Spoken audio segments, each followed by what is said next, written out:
Hello and welcome to Preparation Avengers, a weekly podcast with up-to-date impressions on every film in the MCU leading up to Infinity War on May 4th. I'm your moderator, Thomas Rogers, and joining me this week is Danny DKP Kilpatrick. What, no Tony Stark this time? Nope. All right. Paul Pebiv, or Peb Burns. That's me. And rounding out our panel from Los Angeles again with his triumphant return, Alexander Idefy Hernandez. What's going on, everybody?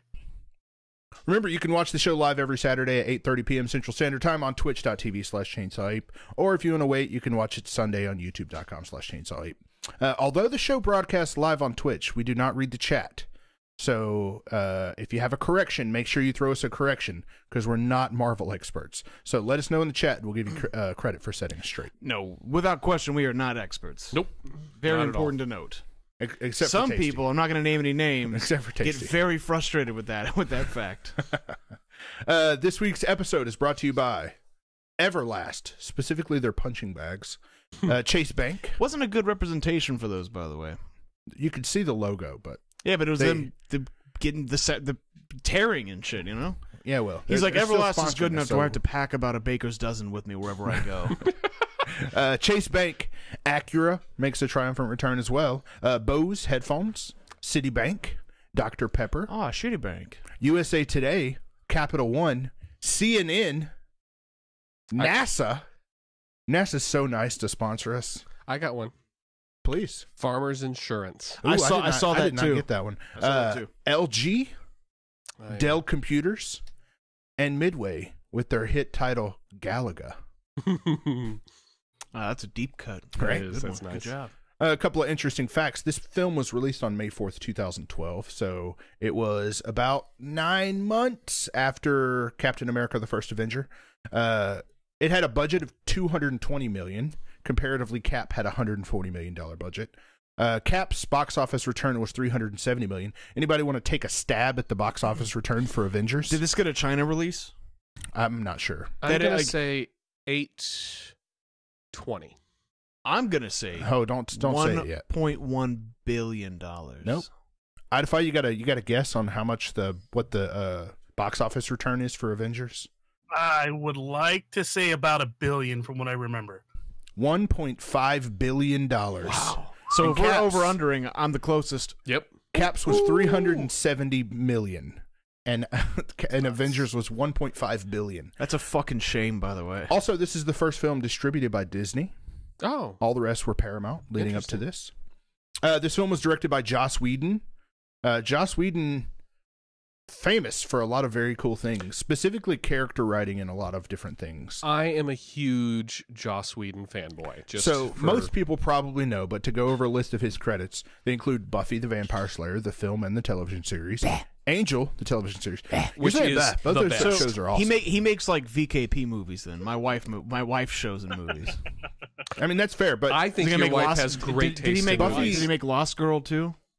I don't think so. Buffy and Angel were the first shows shows I ever binge watched. I didn't watch them until after they were done, and I was living by myself in Arkansas. I just moved there for a job, and I went to Walmart. I would get paid. I would go to Walmart, and I would buy DVD box sets.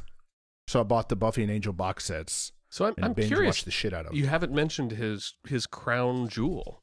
He directed Firefly. Firefly. Oh yeah, Firefly I thought you were going to say Dollhouse. Yeah. Hey, there's like 3 good episodes in Dollhouse. I never watched Dollhouse. Firefly is one of the only 2 sci-fi things that my wife will watch. As it turns out, the only Joss Whedon material I've ever watched are these movies. Wow. I somehow never watched Firefly, despite the fact that Christina Hendricks is in it. Twice. And man, and is she gorgeous. And what she does is be sexy, like way more. That's like She's her the character. only woman who I subscribe to her subreddit. Well, there you go. And I see the same who's pictures Christina posted over Hendricks? and over. She's the Sir, you redhead can leave. from that ad She's show. on Mad Men. Mad Men. He also wrote, I don't know if he directed, somebody correct me on this. He wrote Cabin in the Woods. He did. I think he directed. I'm He not may sure. have That was No, Woody really. Allen, actually. Okay. He also wrote Toy Story. What? Did he really? Get the Yeah, fuck that crazy. outta here. He also wrote Titan AE and Atlantis, those other 2 Disney films. I love and nobody else does. And his first writing credit is Roseanne. Oh He was a writer man, on with our Roseanne. man Dan Goodman. Hell yeah. What's funny is you've always called him Dan Goodman, but like for this show in particular, it works. It really does. Because that's like your thing. I don't understand. You don't have to. I'm going to move on. The actors But in this isn't film. his really writing credit the sexual allegations against him? Against Dan Goodman? No, against Joss Whedon. Yeah. We can talk about that a little bit when we bit. talk about Avengers 2, because that's really when it... Oh yeah, a big part of Avengers 2 is Josh Whedon likes to fuck. Like I didn't hear any of this, by the way, so I don't even know what it's about. We'll get into it when we talk about Avengers 2. Now I want to know because I don't know what it's about. It's a Ted, you wanna give us a brief pre-Weinstein. It's so it's like I like how Weinstein's like the new 9/11. So pre-Weinstein. What happened is that Joss Whedon was in the 90s on the forefront of creating and known for creating powerful female characters. Right. But he tended to put those powerful female characters, they were all sort of fantasy superhero type characters, because that's the sort of stories he liked to tell. Sure. And so as that became more and more popular, it became sort of an accepted way to create a female character, and Hollywood began to spit out these cookie-cutter, powerful female characters in the Joss Whedon style. And women started to talk about how that didn't reflect what their idea of feminism was, and the so they wanted more like shut him 3 up with his billboards. dick. Which, Whoa. well, and then okay. didn't respond to it maybe as well as he could have, and as a result of that, he lost popularity. That's my understanding of how So that story went. I know of it as something didn't lose else any gigs. That's for that's sure. specifically related to Avengers 2. Oh, okay. So I'll go ahead and say it, but like I said, I think it's a conversation that works better for Avengers 2. But in Avengers 2, there's a conversation that happens between Hulk. So Bruce Banner and Natasha Romanoff have like a love thing going on in Avengers 2. Right. And there's a discussion where Bruce Banner talks about how, he can't be in a relationship because he's a monster. He could, kill 1 billion people, and Bruce Banner is just really struggling with himself in Avengers 2. And then Natasha Romanoff has like a Me Too, not like the current trend Me Too, but like a Me Too moment where she discusses how she is a monster because she can't have children. Sorry, just the fact that like, look, I'm trying to be good about this and toe the line. She had a Me Too moment. But it's the fact that there's a different definition for Me Too than there was. No, I know. In my mind, I was thinking of like, it's okay. This is more of a she was visual, attempting to empathize with him. Seeing That you is the try more to be appropriate as way. like on the line as possible about this. She was is attempting to hilarious. empathize with Bruce Banner, and she had a discussion about how she is also a monster, but she's a monster because she can't have children. Yeah, okay, I do remember that controversy. And which Joss I Whedon thought and people was- were like, how dare he write something like this? Just because she's a woman doesn't mean that can't have children. There are tons of women everywhere that can't So have children. what you're saying is That a bunch doesn't of make people them missed the monsters. point. Yes. And they were like, Joss Whedon clearly doesn't understand Because the women, point and of he her doesn't know was to be anything about like- women. And it kind of went out, it snowballed out of control, because I think that they then sort of generalized he's a bad man because he's been writing for all these women. He's So, taken their voice in over. reality, comparatively to now that we live in a post-Weinstein society, So this it- is very much a non-controversy. or Today it would be. I think that the problem was that he was perceived as a feminist, and so when he made these statements which conflicted with feminist ideals, Well, no, it wasn't perceived as he was one of the very vocal people that's like, hey, I'm a male feminist. exactly. So I remember that. And he did cultivate it. I won't deny Sure. that. But I think that it all kind of backfired. And so I don't think, like, whereas Weinstein was causing direct harm that nobody can deny. He's like a serial rapist. That's quite a bit different. Exactly. I think that the comparison is unfair, is all that I'm saying. For sure. Man, what a lighthearted intro to That's our, right. to our Welcome to the long-awaited Avengers. preparation Avengers show. All right, let's get to our cast. So we have Chris Evans as Steve Rogers, Robert Downey Jr. as Tony Stark, Mark Ruffalo as Bruce Banner, Chris Hemsworth as Thor Odinson, Scarlett Johansson as Natasha Romanoff, Jeremy Renner as Clint Barton, Tom Hiddleston as Loki, Samuel L. Jackson as Nick Fury, Clark Gregg as Phil, son of Cole, Kobe Smulders as Maria Hill, Stellan Skarsgård as Professor or Dr. Selvig, Gwyneth Paltrow as Pepper Potts, and Paul Bettany returns as Jarvis. I thought everybody was really amazing. This movie also has Ashley Johnson in it for a brief moment. It's kind of one of the like points of Avengers that slightly annoys me is like it constantly shows this waitress in New York. Mm-hmm. Like it shows her like 5 times. All right, so wait, of, is like, she the one at the saving people. end who She's says, the one at the end that's like talking about Captain America? So she wasn't. So here was my question when I was watching it. She wasn't. Spoilers from the future. She wasn't Agent Carter's. No. Okay, so she was No. different. So who the heck was she, and why did we just keep seeing her? So supposedly, My mom asked. She said, "Who is this lady we keep seeing?" And I Yes. thought it was. Shout out to Peb's mom, by the way. That's Gotta get one of right. those to show. There you go. I thought she was Agent Carter's granddaughter that we see in later shows. nope. Agent 13, I think, is her name. There you go. No, so from my understanding, that's Ashley Johnson. Ashley Johnson, if you watch television, she's known as the youngest child in the Growing Pains family. If you ever watched Growing my God, Pains back seriously? in the day. Yeah. But I know her, and a lot of nerds my age know her as Ellie from The Last of Us. Ah. I didn't know that I knew that, but Oh, Yeah. shit. yeah. Well- But yeah, anyway, so she had a scene with Captain America where they had a conversation and she was kind of hitting on him a little bit, but that scene was cut from the film. So her as a character, like before all the chaos happened in New York, they had a scene together. So there was reason to show her constantly before they cut her. Interesting. And when they cut her, it was just like, why do they keep cutting to this girl who's, running away? So, yeah. So yeah, that's it for all the stuff. Do we want to? Is this an opportunity to talk about the change in casting? Is this an opportunity to talk about the synopsis of the film? We're gonna get to that. Oh, okay. Yeah, let's jump into the synopsis and then we'll talk about the changing cast whenever we get to the review. Okay. Because to me, it ties to a lot of the things I like about this movie and a lot of the things that I don't like about this movie. All right. So give us our synopsis. You fucking bitch. I came a little bit prepared this time, as a matter of fact. I don't understand why I know. Tacey's not here to emote. I know. We miss you, And Tacey. that is RIP, kind of the fam. worst part, but all right. I actually got it printed out. Wow, I'm printed a out. professional boy today. All right. You boys ready? So this is about a brief overview of the Avengers. All right, so first off, The Avengers is the best movie to feature a team assembling and fighting giant space bugs since 1995's The Goonies. This gamma-charged blockbuster stars the MCU equivalent of Wile E. Coyote, the god of deception Loki, portrayed expertly by Tom Arnold. After Loki steals the MacGuffin, the ragtag team of adventurers and space pirates known as the Avengers must assemble to get the thing back so they can stop the thing. Not since Peter Jackson's King Kong has a movie been able to mystify audiences into thinking they didn't sit through a 4.5-hour runtime.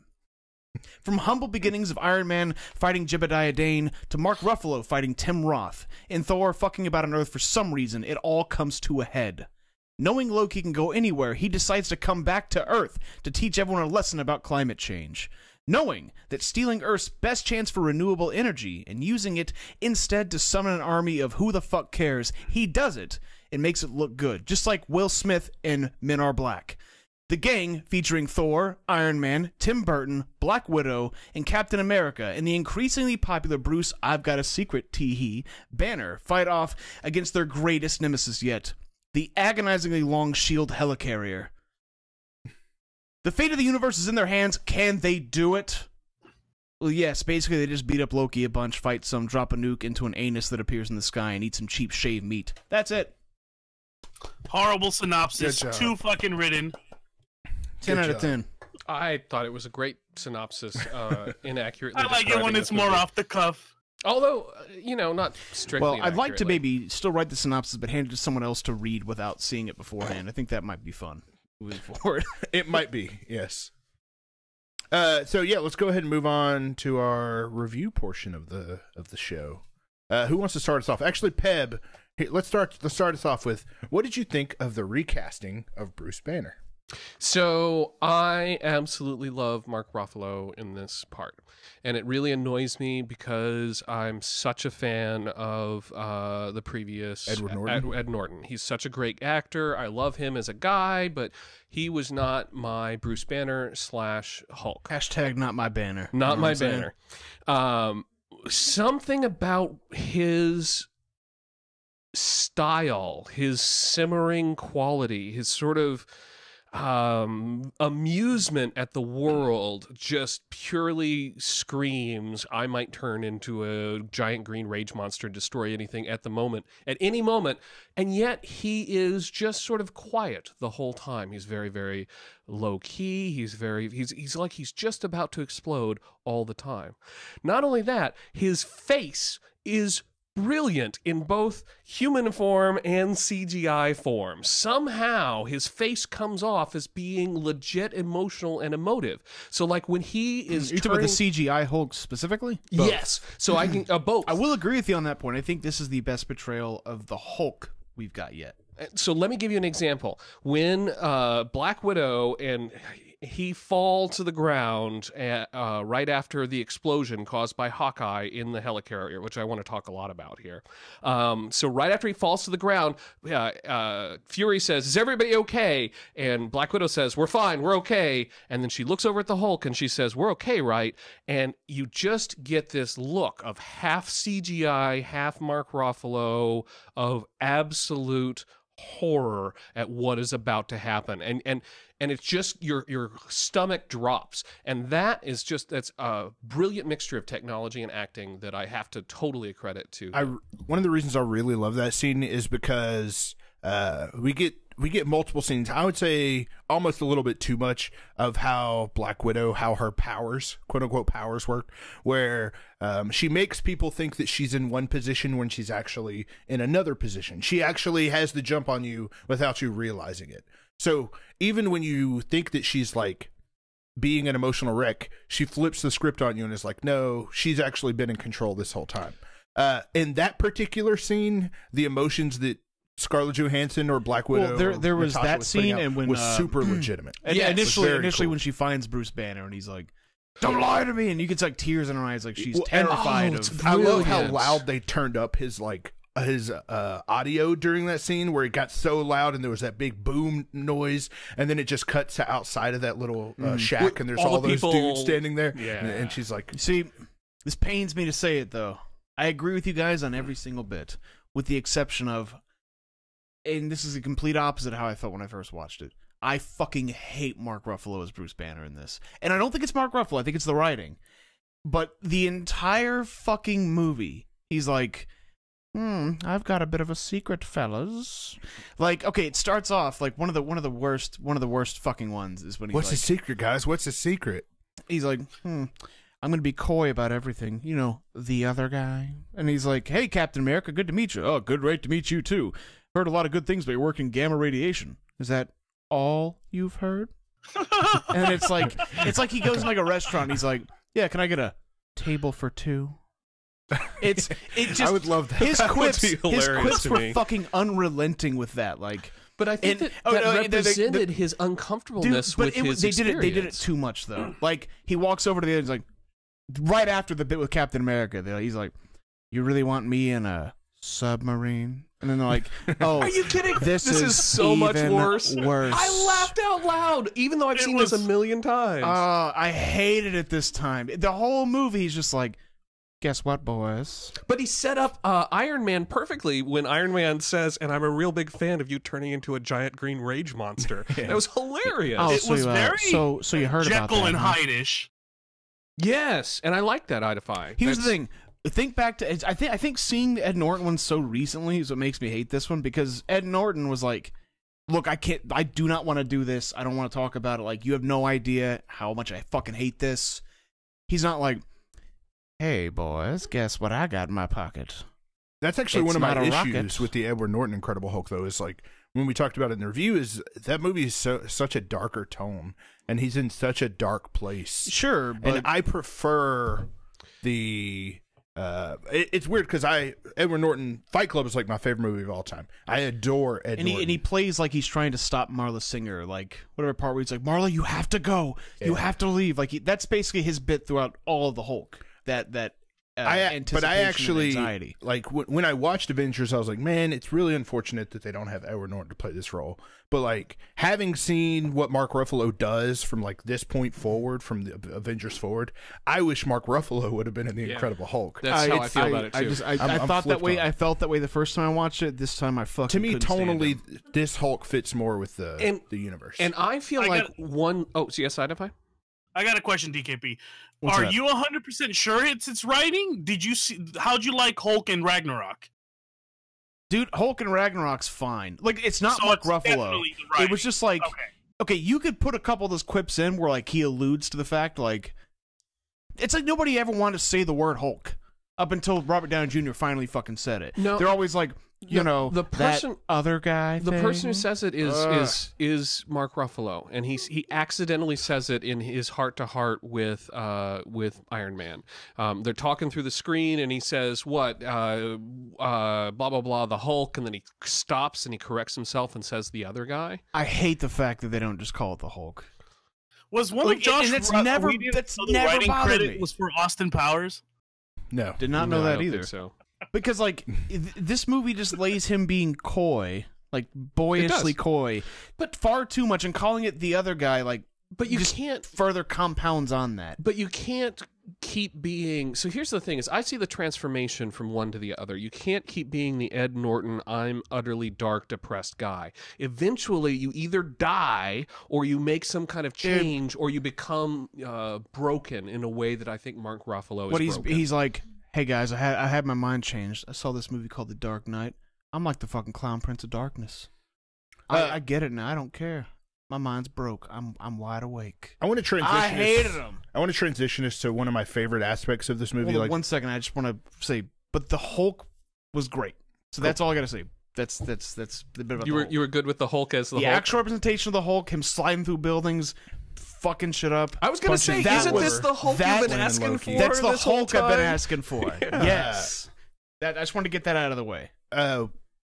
I want to transition to what I would consider, in my opinion, the greatest strength of this movie, which is the ability to put all of these characters together and all of them be the characters that they were in the previous movies while also working together, having good dialogue go amongst each other. But the relationship that like really stood out to me watching it this time that I never really noticed was how much I enjoyed Bruce Banner and Tony Stark. Like how they both kind of understand each other, you know, both being Well, they're like both science super nerds. geniuses in some could be different fields, but sure. But I love the relationship they have. I love the way that they talk to each other about the technology, and I love how they were kind of building up to like S.H.I.E.L.D. is lying to us. They're not telling us everything. There's something going on here. And Bruce and Tony were kind of on the same page with it, and Cap was like, nah, like, you know, they're not going to lie to us. They're not putting us under anything for any reason. Like this is, I mean, But he does come around. he does come around. He figures it out on his own. He finds it in his way, Yep. which is fine, which is great. I'm completely cool with that. But I really enjoyed the relationship between specifically Tony and Bruce. So I very much would like to talk about the way in which this movie is invaded by the previous movies in the best of possible ways. Please do. So Let's hear it. When you look at it, whenever each of these characters begins, they're each in their own world. And not only is it at their own world, it's a world based on the lighting and the music of each of their respective movies. So when Captain America starts, it's in this old-timey gym, and the light is just a little sepia, and he's beating on the thing, and it's kind of classic old-timey music, and it's very much in Cap America's universe. The first time we see every time we see Iron Man, you got AC/DC blaring. Oh no, okay. I was gonna get to that.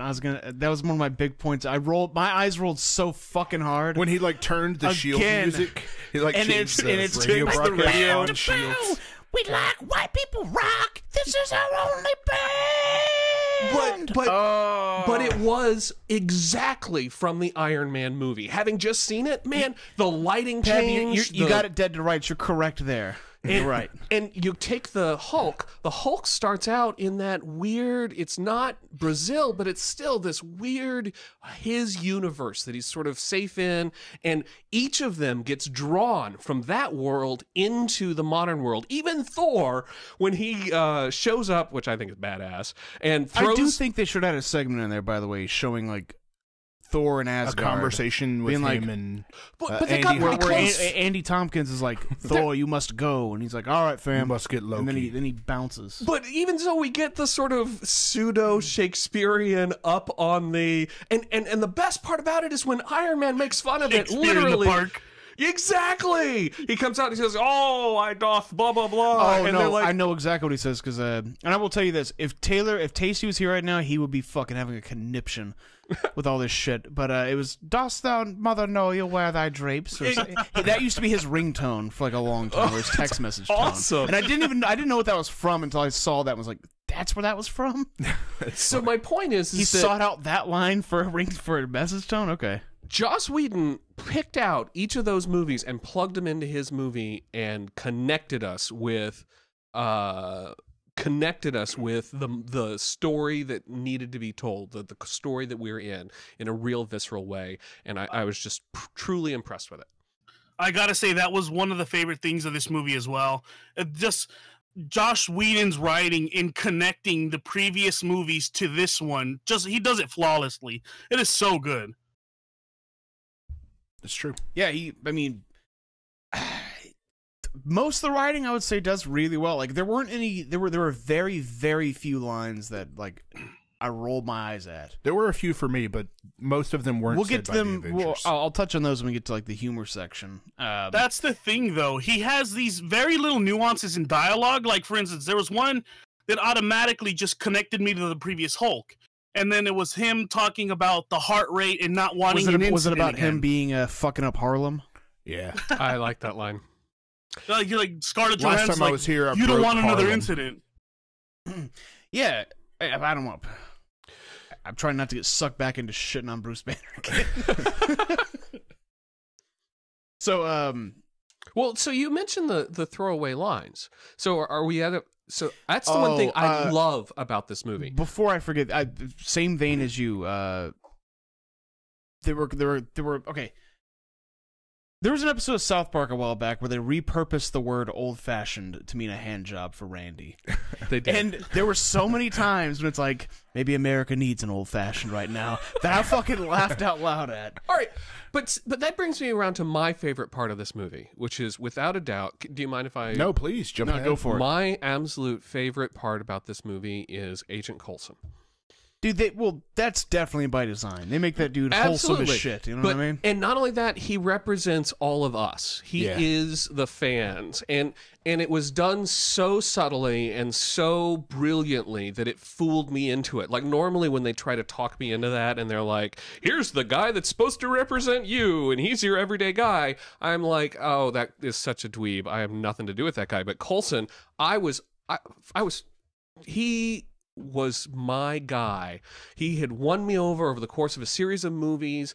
I think it also helps that we watch these movies back to back. Oh, it's true. Because he has such small roles in them. Like I imagine that when I first watched this movie, I didn't remember him nearly as much as I did this go around. From him being in the original fucking Iron Man, you know? Yeah. And from the beginning, he was my guy. He was ordered to, just like little things. He was ordered to get those weapons out. It's his top priority. And then they spill some of the boxes. And what does he say? He goes against orders to get his guys out of the way of that blast before that blast comes through. He's a company man. He's a man bound by duty, but he's a good egg. He's too, a good egg, He knows, exactly. And much like Nick Fury. He's a master manipulator. What are you talking about? You mean Coulson? His deathbed, he even says, This whole bit was just to get his baseball card signed. It's a shame. On his deathbed, he says, "Well, you needed somebody to get them back together." Or they're going to need somebody to I felt like they forced that down our throats as viewers. Like a little bit too much. Either just that line or the line where Sam Jack is talking to I think Maria they Hill. should have just organically let us like Coulson rather than being like, by the way, his death is the key to everything. Yeah. Luke. It felt very forced to me. And not the idea that he was the important person. The idea that it they didn't just take kept away from telling us Coulson that as he a was. character. It just took away from like The any movie. bit of subtlety they were trying to have with that arc. I was okay with that. And one of the ways I was made okay with that is the other thing I loved about this movie was the humor. When Coulson said, "Oh, that's what that does," I just thought that was hilarious. And it was the bit of humor When that he uses the destroyer gun. the destroyer basically. gun. The guy's dead. He's dying, and he still comes back to blast Loki away. You know, speaking of Coulson, you know what part I found to be kind of strange? Remember when she's when he's like, these are his baseball cards. They were in his front pocket, and they're all bloody and shit. And then later, I don't know, Colby not gonna work. Kobe anymore. Smulders, Maria Hill. Colby Mulder is like, I liked her as a... that was in his locker, and he's like, I know. I just picture him taking it and like going and finding his corpse and just wiping the blood on the cards, and then being like, yeah, and throwing them on the table and be like, it was worth fucking up these vintage cards. Like I said, like that. There are a lot of different little things that didn't work for me with this movie, but like how heavy-handed a lot of those types of comments were one of the things that stood out for me.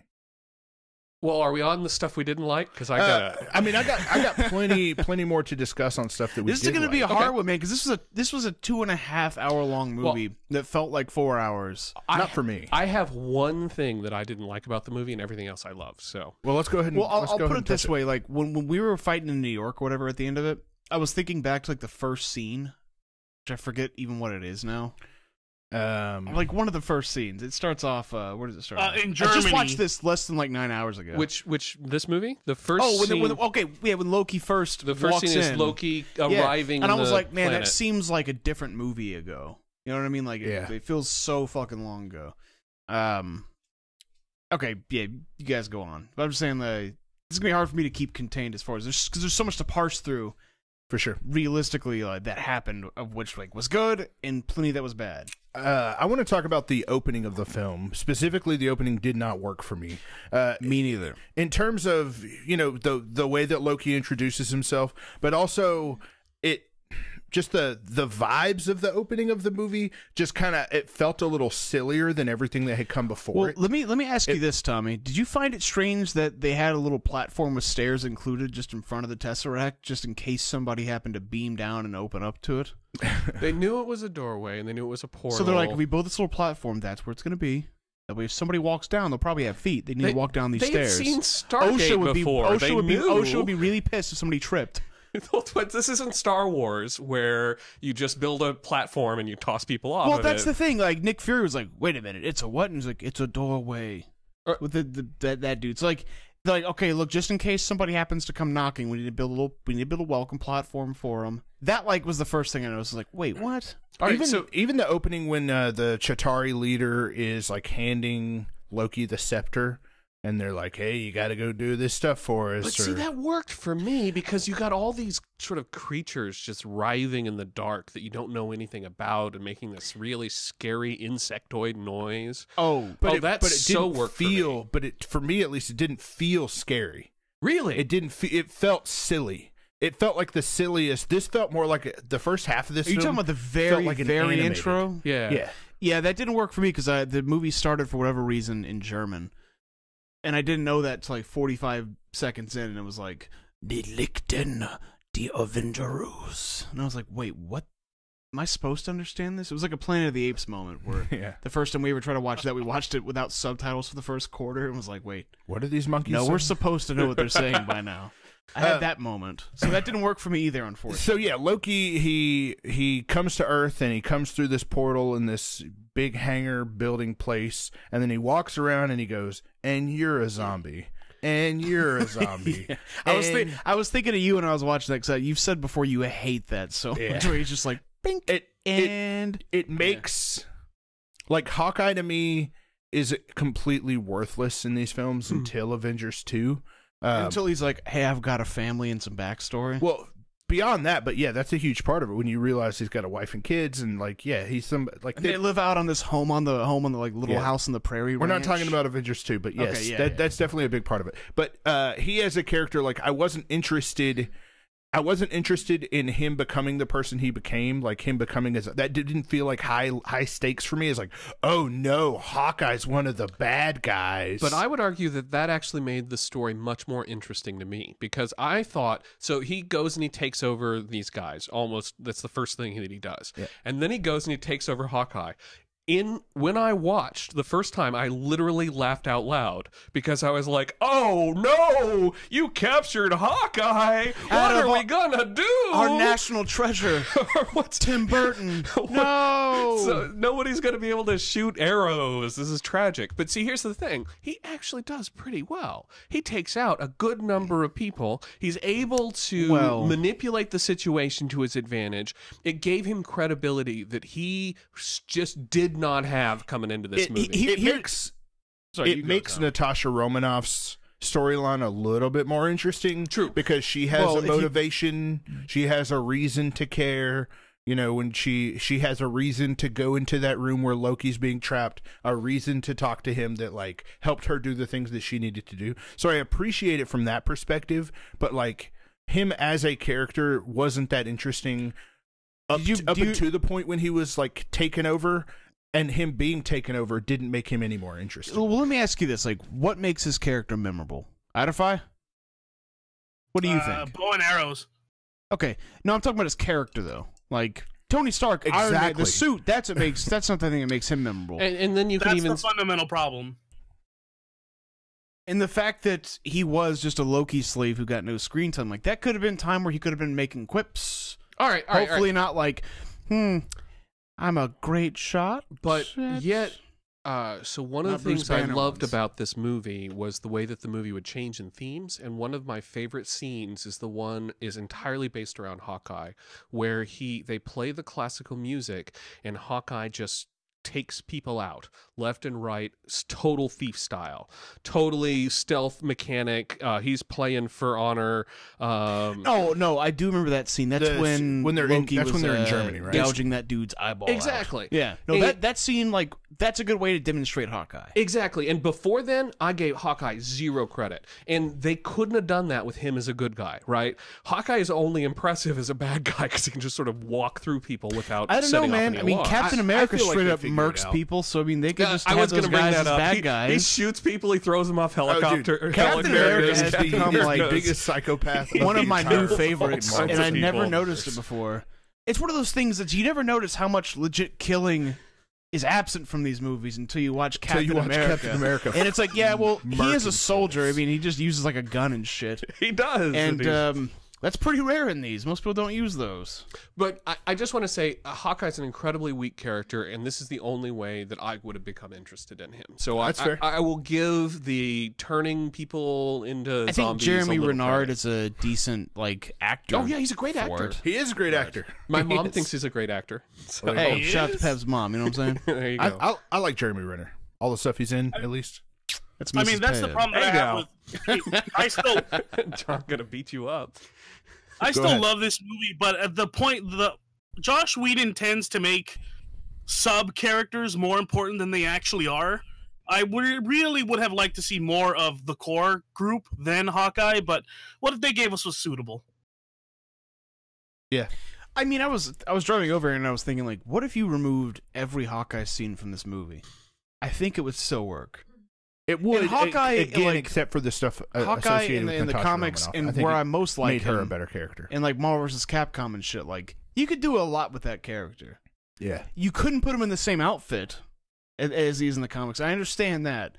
But, like, you could do something more to make his character stick out, and because really, it fucking doesn't. He's sort of, yeah. He's kind of the human on the team. I think that's his job. I'll say this, though. Black Widow, I used to feel that way about. Much less this time through. Black Widow is actually one of my favorite characters. This is like her, surprisingly, because coming the first out and time I being watched this amazing and, badass. and she's solid from the beginning. I lumped her and Hawkeye in the same boat the first time I watched it, but this time, like, nah, man, she's all right. I loved her. Like I said, her interactions with the Hulk were amazing. I actually think her interactions with Hawkeye were the weakest thing that she did. But like the bit with her and the Russians, her introduction was just brilliant. Yeah, and her and Loki. So the thing I love about her is that she takes whatever your weapon is and turns it against you.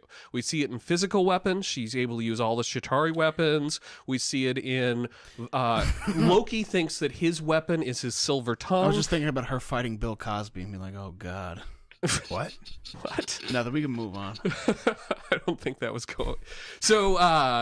So we see her. Now Loki, Tommy's laughing. Loki I'm thinks, laughing at he how just got ridiculous you are. Loki's weapon is his silver tongue, and she turns that against Loki. So that is something that I love about her, and the fact that she does it without having any superpowers other than just being a badass is awesome. I think her performance in this one was incredible. Oh, I am agreed. not a really big ScarJo fan, but her acting in this movie was solid. Out of 5, It I was. wasn't, man. And I don't know what turned me, but like, I don't know, man. Just her she's ability fucking to really good, man.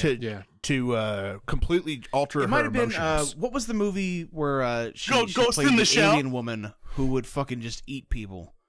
Like she would seduce men in, and then would fucking eat them. I forget Didn't what they movie already that was. do that movie? It was called Species. Yeah. No, it's different. Go look it up. It's a good Was fucking she film. the one in the one Lucy where she turns into like a super being? Oh, unfortunately, she was in that as That well. was a horrible movie, though.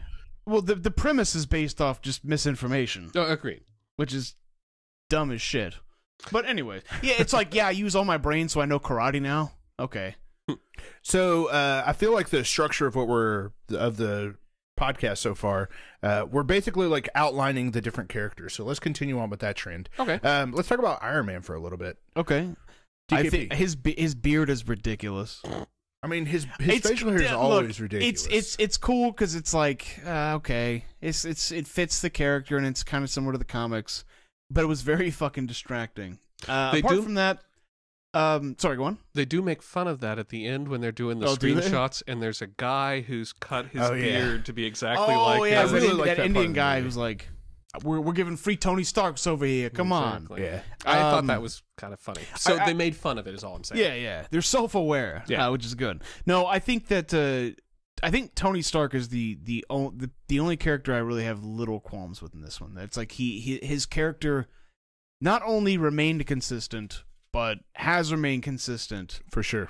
and I think yeah, they did a great job once again with him, which like we all know, like he is the strongest draw of Marvel He's films as of right now, He's at the least. strongest actor in the Marvel Universe. He's definitely the I would say I haven't looked at this, but if like the credits start and they start naming the actors, he definitely gets top billing. Here, let me He's do like it. top billing. Let me do it. If you look at the image associated with this stream, which is basically just an Avengers image, he's like front and center. He even goes so far as to get like tons of like screen or tons of image shots of him in like Spider-Man. He's so important to the MCU, and he makes Disney so much money that he's let me do a Bruce like a top Banner billing at you. actor Let's type just say he's You know, no longer less than zero. You know what I'm saying? The Get it? one thing that I gotta say Boom. about the amount of time we had for Iron Man in this movie, he was very Iron Man-y. Like just his little quips at everybody was fucking fantastic.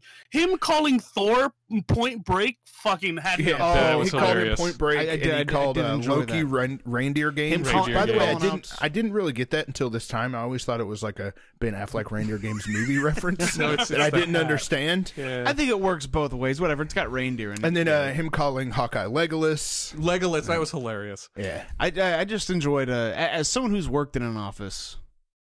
Yeah, you definitely find time to fuck off and like play a game every night if shit's slow. Are you talking about him Galaga? calling Him calling the dude on That Galaga. Galaga bit. So I had to go back Yeah. and pause it. You know, you can actually see him playing Galaga Oh yeah, that's when one they of the come coolest in. parts. Is like you think he's just joking, No, and then the but- scene ends and then they with like a come back. guy going back to playing Oh, Galaga. no, it's brilliant.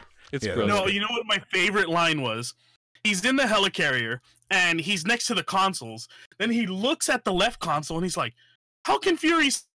See Oh these with no! the- I with thought the- that was hilarious. genius because he has one eye and it's the 3D displays, and he's like, he does a lot of turning, and he's like, oh, that must be It exhausting. must be exhausting. Yeah, I So- don't think I noticed it the first time I watched it, but that I think I'm with you, Adify. That's probably the most brilliant joke in this movie, in my opinion. So, Robert oh, Downey, I don't know if it's either Whedon's writing or his input was on point in this movie. hands Definitely down. both.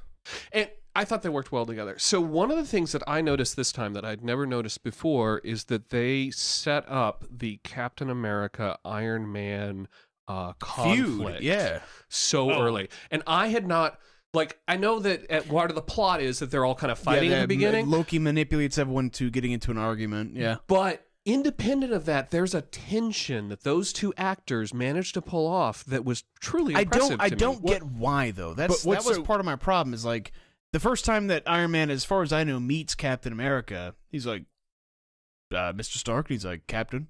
And then suddenly they're just shitting on each other for like the rest of the film. Because that kind of was weird. It's a personality clashing, and it's one of the things that like I love so much is like those characters stay true to who they are in their previous films, but those two types of personalities, when you have this brash and bold and like cocky guy that's talking about how great he is, and then you have this guy that's like, I have a plan with a bad tune. Yeah. You have this, and then you have Captain America who is a lot more stoic, and when he calls him a soldier, and Tony's like, I'm not a soldier or whatever.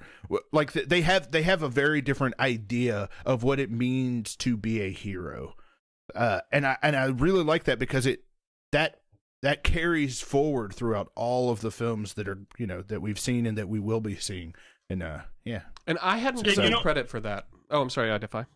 That's one of the things that I think Pev hit on the nose with this movie. It does so well on setting up future movies. This movie, even like, if you really look into it, it even sets up Ragnarok. When Hulk is fighting Thor in Ragnarok, he's wearing a hammer. He couldn't lift the hammer in this one. There's just so much setup. Even the Romanoff Hulk connection, very good. And they even set up Agents of S.H.I.E.L.D., which I know we don't discuss that much, but that whole secret council meetings that they were having. And... I haven't seen that. Do they come into like play a lot in that? Events that happen in Winter Soldier kind of alter S.H.I.E.L.D. I see. To a big point to where it even like Winter Soldier massively impacts the way. Is Colby Phelps in that movie? Colby Smulders is in that TV show. Yes. Man, we'll get to the Pepper Potts bit later, but yeah. Did I miss a character? We could talk. We talk Captain America. We haven't talked about Thor either. So which one do you guys want to do first? Identify. Can you talk to me a little bit about Thor? What do you think of Thor in this? Very Thor. I mean, you didn't really need too much of him. I thought that's a good way to describe it. Yeah. I mean, he was the egotistical kind of Thor that we got in the first movie. Just not as much of it. The best thing about it is, his movie had so much time just on him. It was kind of good not getting a lot of them in this one. True, and I also think not having Natalie Portman in it was a hilarious. Yet, it was I would weird. Recommend take.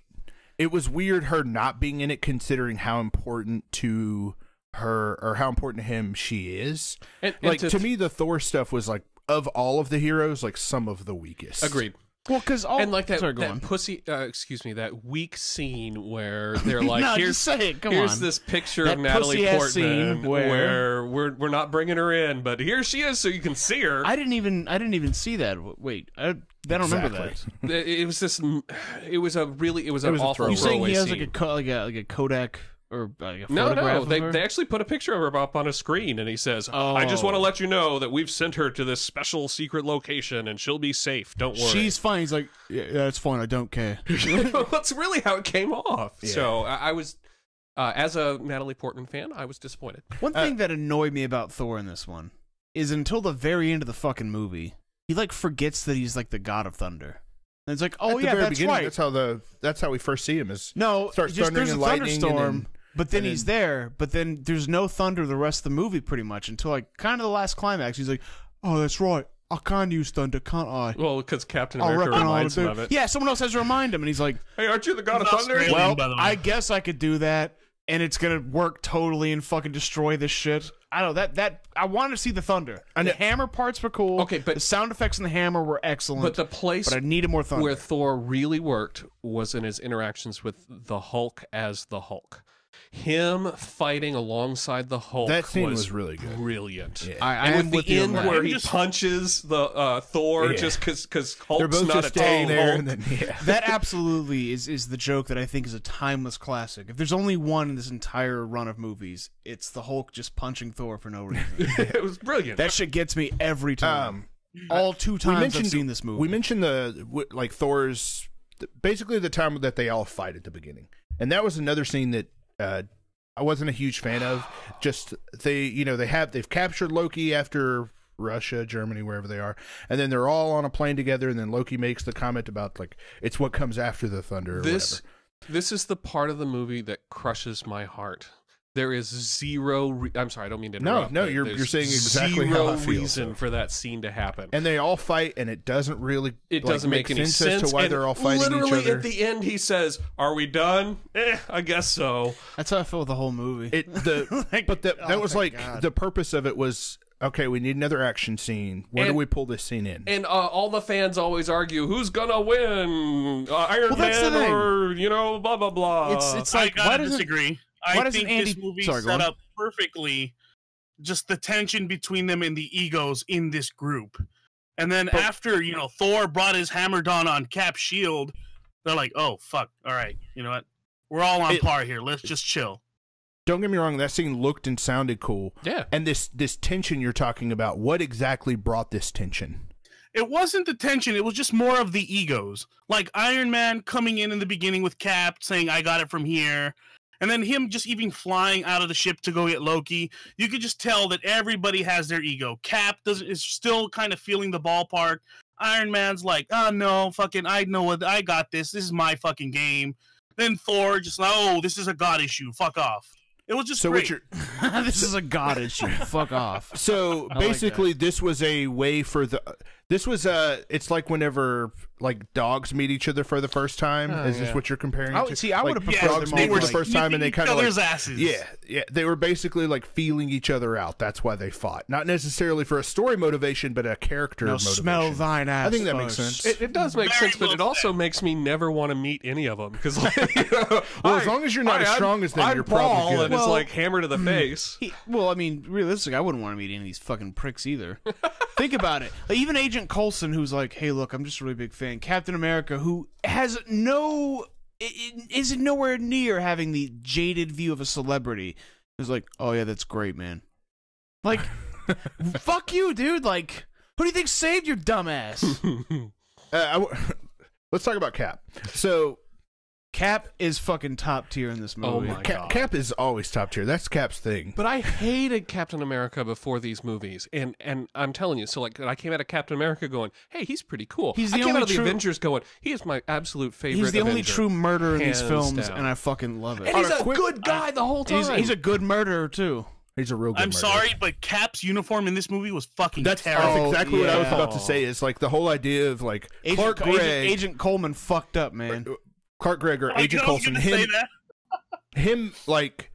him having a part in the design of his suit because he saw those pictures of him. So he was I like how we're blaming it legitimately canonically on him. and not the costume directors of the the movie. story of how they did it. No, I thought that the idea of like, hey, let's give him this really bright blue thing that turns into a hoodie that like was super colorful was and looks terrible. like it's 100% cotton. It was silly, and he had these big the cap gloves. head, the cap helmet, the skull cap that he wears or whatever with the wings. That's hard to pull off. But they pulled it off No, in it Captain looks America. sick. In this one, it looks fucking stupid. It looks very silly. It was too cartoony of a costume. Yes. I will give you that it was a dumb looking costume, but what he does in that costume Yes. is hands down my favorite Captain America is my favorite. ever. Is my fucking favorite, dude. So this one scene is my favorite scene in any superhero movie ever. The scene where the policemen are all just shooting at the sky. Oh, don't tell me that. And No, that seems rad. and Captain America comes running up and he goes, "Okay,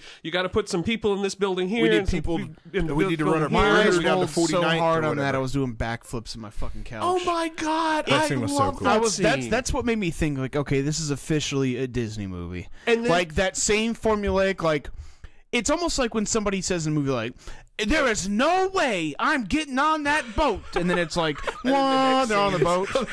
It's the equivalent of that shit where he's like, why should we take orders from you? But here's And the then they don't even say anything. They just go, Oh, get it? All right, 39th Street. I hated that scene so fucking much. So I was a EMT for a while. I was a vet tech for a while. So you ran into quite a few Captain America types. Exactly. I put myself in dangerous situations or situations where everything was just messed up. What is it? As a vet? Well, this dog's got AIDS, boys. Well, or careful. This dog got run over by a treat car. dogs. And, yes, it is a serious situation. It can be a serious situation. My point He's talking to Pep, by the way, not me. My point is that there is this moment in all those crisis situations where everybody has this moment of uncertainty. And when somebody walks into that situation and displays competence, when they come in and they do an action and that changes the course of things, the whole room just orients around that person. Okay. And this movie that's completely fair. Captured that moment for me. And I was like, oh my God, I've been there. And you want to follow Captain America after that. Yeah. I think how long it took him to beat up those like 5 people in a row overplayed the joke, but by the time like it got to the point where they're like, all right, we've changed our minds, boys, let's do this. You saw it coming like 6 monster kills ago. I think that joke, it wasn't like necessarily the joke itself. It was the way that it played out that it was like, and I know this is setting the tone for this to happen like in every movie moving forward, because it does. I won't deny that it's formulaic, but it's a formula I love. Hey, man, I can respect Well, this that, is the thing, though. Is Shout it formulaic? Now it's formulaic. At the time, you didn't really see that. At the time, it totally shocked me, yeah. It's true. Yeah. I don't know. It was similar to the scene that I thought did it better in Captain America, the First Avenger, whenever he threw the kid in the water. And then he's like, go ahead, mister, I can swim. Oh, yeah. That, like, subverting expectations. That's true. That scene was a joke like that worked a little bit better. Like, but I agree with both of you guys. I'm not a huge fan of, like, how long that joke dragged out. But at the same time, that was, like, one of the moments that I, like, remember laughing out loud. It would have been the equivalent if, like, Captain America happens to stumble upon, like, some hoodlums with some cardboard on the ground, like, he's like, want me to show you a few moves? And like, what do you got, Grandpa? And then he does like an entire DMT song. Run DMT, you know that band? Yeah, I do know Run DMT. And then they're like, oh, damn. But like, that's it. Like, it didn't work for me. It went on too long, him beating up the bugs. There was like 6 of them. It should have been quick. And I think it would have been better if the guy had been like, all right then, and then did it, rather than just like the punchline was, I don't know. Maybe it's because I've seen it too many times since, like I was saying. But this time, like, well, another thing that I did not enjoy it. It reinforced for me is the fact that Captain America doesn't give any orders unless everything's falling apart. He is an utterly silent character, other than making an offhand joke. Well, he's too busy shooting at one guy for like 45 minutes, who just keeps ducking in and out playing peekaboo. Speaking of jokes, Remember I love shit. Sorry, I don't mean to interrupt, but throughout the movie, how he was like, wasn't getting references that people were making, and then somebody was talking about they're all a bunch of flying monkeys, and then he's like, I got that one. I loved that. Well, there were some great. The best part for me was the fact that Thor didn't. So, like, wait, did he say like? Yeah, Thor goes what? And, I didn't notice Captain that. America goes, I got that one. Yeah, that was good. Sorry, you were saying something, Pep, before I interrupted you and probably threw you so far off track. No. I was just going to say that one of the reasons that I love Captain America as a character is that Tony Stark gives orders from start to finish. That's all he does throughout this movie. Captain America only gives orders when things are really, really fucked. Yeah, and at the very end, like, they die. all looked at him and like, all right, Captain. And that to me just represents that character, because when you know the guy who needs to be the leader and you just turn to him, that's a natural leader, and they pulled that off in this movie in a brilliant way that worked for me. For sure. You guys want to talk about the humor? I feel like we touched on it a bit. But are there any things that really stood out that we've missed? I got one scene. You go for it, man. And it's with Downey and Banner, where out of nowhere he just tasers Bruce Banner. I fucking cracking up. The one where he zaps him and and Captain America's like, "What are you doing? Are you trying to get us all killed?" I also thought that was hilarious. One of the things we didn't talk about was Fury. I thought Nick Fury was brilliant. Jesus Christ, was Nick Fury brilliant in this? It was just great. I didn't like Nick Fury in this movie. No, seriously? Okay, yeah. Oh, wow. The one part I think that the script writing they fucked up on the most was that nuke. I thought it was the dumbest fucking thing ever. But the part that didn't redeem it. Thank God you said that. But one of my favorite parts is when Nick Fury fucking blows up his own goddamn jet and is like, no! Because the thing I thought was fucking stupid about that period was like, S.H.I.E.L.D. is kind of a separate entity, and they all kind of look up to Nick Fury. But then they're like, hey boys, the hat's off. We can do whatever the fuck we want. Let's go blow up fucking New York. Let's do it, boys. And that did not work for me fucking at all. And like when he blew up that first fucking jet, I was like, that's fucking awesome. That's the Nick Fury that just pulls a rocket launcher out of his pocket, does what needs to be done. But then like, nah, just kidding. That didn't really mean anything. There's another one. So I hated that. Another scene with Nick Fury doing the same sort of thing. Nick Fury does what needs to be done, and he's kind of got your back. But the truth is, like, Loki's going around tapping people on the chest, taking people over. Is Nick Fury doing anything about that? No. He says, oh, hey, good luck there with your taking people over, Loki. I'm going to take this Tesseract, and I'm going to make my way out this door, not saying nothing. I'll see you later, you know? And that and to just me... picks it up with his bare fucking hands. I get like he had gloves on. But I was kind of like, wait a minute. Everyone else who touches this, like, explodes. Are we saying, like, he could also pick up Mjolnir or whatever the fuck it is? Mjolnir. Mjolnir? So Scarlet's, or the Scarlet Skull, whatever his name is. Red Skull. The Scarlet Skull. Why the fuck didn't I think of that? Damn it. He picks up the thing with his gloved hands, too. So does he? Okay. Yeah. It's not till the end when he picks it up with his bare hands. So, just real quick. Oh, yeah.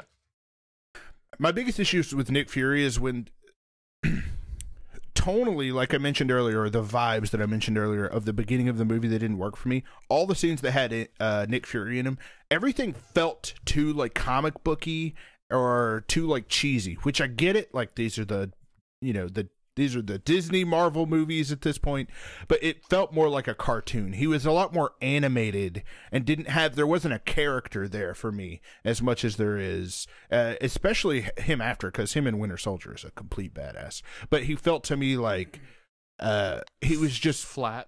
Yeah, he was very flat, but he was also like kind of over the top in the way that he positioned things. So you weren't all about that helicarrier rising up and him standing at the helm. Yep. All that was like when that scene happened to me, I was just like, oh no! Everybody in the audience is so excited because the fucking helicarrier's coming up. So can I mention that? Please. So one of the things that I loved about this movie is that a helicarrier is a really stunningly bad idea. Like, just like from a base concept, it is a bad plan.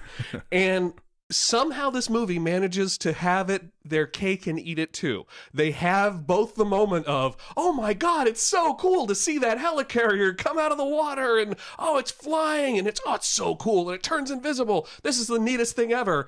And then they just shoot it out of the sky. And that to me was very satisfying. I got like both of those feelings. So, yeah, fair. I was, from the comic books, I was excited by Nick Fury at the helm of the helicarrier. And I think that that's what it felt like for me, is like we've had tons of moments that are like, that are just kind of like nod or wink moments at the fans or the nerds of the people who love it. Like self-proclaimed nerds. So I'm not like calling anybody out or anything on that. But like, for me, these particular scenes felt a little too heavy-handed comparatively. So I was the target audience, so I'm probably not the best guy to ask. So they work for me. Cool. Same I think here. they work for most people. So there were a lot of problems I had with the helicarrier. One being how much they were constantly dropping shit, and I'm talking way before it barely. Oh, thank God, it hit the beach shoreline. Like they were ejecting shit for a long ways before then. And it's like, well, hopefully nobody's fucking down there. Oh, wait.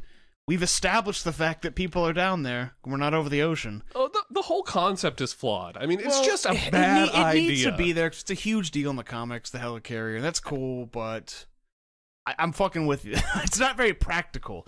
And the fact, this part bugged the shit out of me. Okay, remember at the very beginning of the movie when they're like, hey Natasha, you done with those Russian dudes? And she's like, no. And then they're like, we got ourselves an F-15 fighter pilot that's about 8 miles out. We're about to level that whole city block and murder everybody. And she's like, they're like, oh, don't do that. But meanwhile, like, one fucking just lone-ass ship just comes up, not only makes its way there, and because I can be like, okay, maybe they got cloaking technology or some shit, right? But then, like, Loki escaping in it, too, like, well, where the fuck are those F-15 fighter jets then? And he just kind of hangs out shooting arrows at it. Like, he's just circling it. Yeah. Like, oh, man, too bad we didn't make this giant steel floating behemoth able to withstand a small explosion in the fucking propeller. That would never happen. I get it. These are cartoon characters. These are comic book, silly, over the top. Like, you have to kind of check your believability at the door a little bit when you're watching these movies. But it kind of it pushed stretched itself thin for me for this one. That's a good way to describe how I felt. Yeah, I'm with you. So, but the helicarrier does bring up, you had asked humorous moments. Yeah, absolutely. One of my favorite jokes in the movie is when the things that this movie did were sort of throwaway jokes that were quiet and subtle, and that worked for me in a big way. And one of them was Captain America paying $10 to I love that so much. Nick that Fury. was great. That was just brilliant. And they don't even say anything about it. He just pays him, and they move on. It's one of those jokes that like isn't constantly coming up like they do so many times in this movie. It was just he's like, I bet you $10 like you're going to see things that are stranger than that or whatever, and then he just hands him the $10 and you never hear about it. And you again. never hear it. Loved that. That was brilliant. So. Yeah. Well done. What other humor stood out for you guys? Any particular lines or scenes or moments? Man, I gotta say, Bruce Banner was killing it this whole movie. Oh, it's so true. He was just joke after joke. No, I'm kidding. No, like there Wait, were. are you kidding? I just. He's Were you been not here shitting on earlier? Bruce No, Banner. I hated it. But like him puttering up on that little bitty bicycle or Oh, motorcycle. no, that part was good. I'm with that. Like, Yeah, that was pretty funny. and I do like the old man be like, "Yeah, I just saw that big green feller fall out of the sky, buck nude." How do you phrase it? He didn't say buck naked, which is like I don't know if you're from Texas, maybe like that's the phrase I hear a lot. Where he's like, just completely stark nude. He's like, you got no pants? You one of them aliens, boys? That guy was great. I kept thinking like, why wasn't this Stan Lee? But, yeah, that would have been a better Stan Lee cameo in my opinion, which we'll talk about that in a little bit. So there were some good Mark Ruffalo scenes. So I actually know that actor. He was in Alien. Repo Man, and he was an Alien. Also, like, and he was in real life? Well, no. I mean, I know of that Because you actor do is an know a actor. couple of actors I in do, real life. I but mean, not this one. And You do? Please tell. No, I'm just going to go ahead. so my I like Goodman. seeing him because I just like him as an actor. So Yeah. But you're right. It No, would he have been did funny good. if he was Stanley too. I mean, I just thought like that dude did well, but it was just like, that's a perfect Stan Lee moment. He's like, you just fell out of the sky, kid. Here's some pants and a motorcycle. You know? Yeah. But yeah. Any other humorous moments? Do you have anything identified that you haven't talked about yet? Honestly, you guys kind of hit everything in the head. I mean, I guess the only other scene that I'd bring We up give is good dome. Hulk smashing Loki and then saying "puny god." It's hilarious. Oh, and I gotta call out because I love I'm a big Captain America fanboy. When Captain America's given his orders to everybody, and then he turns to Hulk and he goes, "And Hulk, smash!" Yeah. I liked the pause there because the pause was him like smash. Like think about it for like, okay, okay, Hulk smash. This is what you do. It was brilliant. Yeah. And again to harp on the good CGI, that look of, hey, I'm gonna enjoy smashing on his face. Oh, brilliant. Well, that's the thing. Like there are certain like corny comic book jokes that totally do land, and that's one of them. Yeah. So absolutely. You mentioned CGI. The CGI in this movie is very good. I agree. It holds up a lot better than like Cap's CGI did.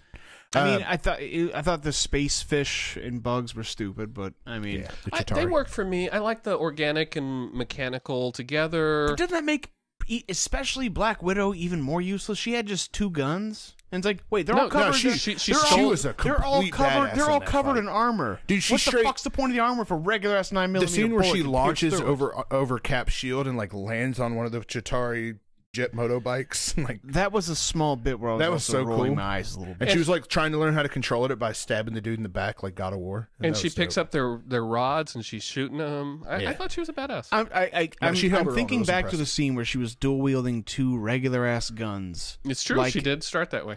Yes, and I was thinking like every single one of these, I don't know, space bugs have armor on. It was made out of fucking aluminum foil. Let's talk about all the love interests real quick. What do you you guys mean think of the all the Pepper references? Potts? The references we got to Agent Carter. Oh wait, we didn't get any references. I to was so Agent sad about Carter. that, actually. What about all the? No, they had a flashback with her very briefly. Oh, Did they? a flashback. Yeah, she was like, he was like, I'm taking this thing down. She's like, no, oh, don't. yeah, they did when he was punching Yeah. the bag. Yeah. Yeah. That's about all we got. Yep. They And gave then, him the good old Thor treatment. Then Natalie Portman, of course, and then She gets her one shot on the screen. and then Betty. What's Betty? Betty Ross. I don't think all she the- got mentioned at all. Nope, didn't get mentioned at all. We only got one love interest in this movie. But we got some good. Which I mean, come on, it's the best love interest. Pepper Potts? Pepper Potts. Yeah, The Pepper one and Potts only. Stark. Are you Did you kidding? watch Iron Man last week? That 12% joke was hilarious. No, Pepper that was Potts great. I loved all that stuff. Is the fucking best. No matter what, no matter when. She's top tier. She's god tier. You know who's top tier, though? Phil Colby. Phil Colby? Are you talking about Maria Hill or are you talking about Agent Maria Coulson? Hill. Maria Hill, But her name Smolders. is Colby something. Kobe Smolders. I cannot I need remember to that name. I need to develop a I've love had a interest crush on with her since I saw Slam and Salmon, and I fucking love any movie she she's didn't in. really do much in this film. I know, though. but I think she's fucking great, though. Kobe I agree. Smulders? She's great. Not only as an Has actress, she but done nude scenes? Kobe Smulders, is that who you're talking about? yes. I I don't know just I hope watch so. How I Met Your Mother. She's like a main character. Yeah, Yeah. no, I'm not gonna watch that though. That's It's, what my- it's really Yeah. good. It's really good. But I mean, who else? You were looking. The only love interest in this movie is Pepper Potts, and she was great. She had Man. she got some good scenes. She got robbed of her loved- screen time. I though, loved man. at the end when Jarvis was like, "Oh, you're doing this, right?" That was a good touch. And then he was like, yeah. "Hey, do you want to call Pepper real quick?" Potts. Should be called Mrs. Potts. Yeah. I And then he calls her suppose. up, and she misses it, but it still worked out. She's one of those people that always has their phone on vibrate, like some people I know. Yeah, he's looking at me right now because I Yeah, do. I also do that. So All the Aw, fucking man. time. yeah, pretty much. What if I'm flying into a big anus in the sky with a nuke, and I want to be like, You have hey, way Pep, more important Pep, people what's the name to of that call game than you said either that of you're us. playing? That's kind of If you're flying that's into kind a of like big Persona, alien, but it's like know yourself. 1940s. It's dark. Oh, it's Persona, but 1940s. I don't know whatever the It one was Darklands. I just want to know that before I die. All right. And you fucking wouldn't answer the phone. That'd be you. And you, Stop Tommy, hitting the table. I'd be like, yo, Tommy, What up? what's that smell like? But you wouldn't answer the phone either. What does it smell Not like? if I you never answer the sky phone anus. first. I'm try, gonna take us off base I wouldn't just call real you. quick. I loved how there was like this whole conversation between Cap and Iron Man about what it means to be a hero, and like Captain America sacrificed himself. That's like the bravest thing that one can do, and Tony Stark had never done anything like that. And this movie ends with Tony Stark basically attempting to sacrifice himself in an effort to save the world. Cap- And I thought that was fucking rad. Cap gave him that It was. dig. You're not the man to lie down on the wire and let somebody Yeah. crawl over you. And then at the end, he lies down on the wire. And Yeah. Tony's Let like, everybody- yeah, That we'll scene cut is the fucking wire. rad. yeah, I agree. It's one of those moments that's like, no, these characters are learning and growing from each other. Oh! They're becoming better characters because of each other. And more good humor. I hope nobody here kissed me. Oh, yeah, no, that was hilarious. That was another good bit. Sorry. Anything else anybody wants to say? Do we want to talk about the Before we villain? move on, yes, I absolutely do. Oh, there's some action I want to talk about as well. So let's talk about the villain real quick. I said this to you Villain. earlier. We had a very, very brief discussion. I want to save most of it. But Loki, great character. Shit tier villain. They made him like, okay, how he should be used is this in Thor Ragnarok, which we'll get to when we get to it, but he makes another appearance, not in the same position of, hey, he's the big villain in the movie, and it works way better. In this one, it's like they've solidified that they want to have him as the Wile E. Coyote of this fucking universe, where it's like comedic Three Stooges levels with him of violence towards him, right? But the character's great, but he's just a shit tier villain. Nothing works out for him. He's always outmatched. It's like the Dick Dastardly of fucking Marvel villains. It's true, but I think I appreciated his motivation. It's like, okay, at the end of Thor, he got sucked through the Bifrost or whatever. Where is he? What's happening with him? They're trying to figure it out. As it turns out, he gets involved with that Chitauri leader and Thanos, and they're like, hey, we need you to go recover the Tesseract for us, and we'll let you have Earth and all the people of Earth. And he's like, Earth are a bunch of weaklings. They're a bunch of nobodies. I got this. And no I can piss off problem. my brother. Yeah. So he goes to Earth. He has that great scene where he makes clones of himself and surrounds all those people, and that old man stands up. And like, I really, really liked this idea of what Loki is trying to accomplish. I understand Loki's motivations as a character, and like, I don't like hate him for that's those the thing. I motivations. don't. Really? I just outlined them. Here's the thing I thought was going to happen. Because I haven't. Right, but hold on. Like, here from my perspective, and maybe Yeah, you can, go maybe, ahead. you know, you might be able to clear a few things up for me. I mean that for real, not Okay. facetious. Yeah. So the Chitauri, right, or the Chitauri, whatever the fuck they are, I thought that they were like agents of Thanos, and that was going to be kind of bred into it, and it'd be like, well, he was put under the gun to take over Earth, basically by force by Thanos. That's why he was doing this. So otherwise, like, none of that shit makes sense. Like, He was sent what there does to he get want to do? it was a trade kind of thing. He was like, I will give you an army to take out the people who would oppose Earth if you get me the Tesseract. Why does he give a shit though? Because he got he wants- the Tesseract. He Because he fucking wants bounced. to take over. Because he wants Earth. He wants to be the ruler over Earth, and that, like that scene I discussed, that is his way of being like, I want to be this the is what ruler it's over gonna planet look of like. bug people. It's Yes. not going to be bug people though. That's like, his army to get control. because remember his whole thing is like, that's the thing with humans. They want to be ruled. They want to be whatever. And there's a casualness to his causing pain and causing suffering.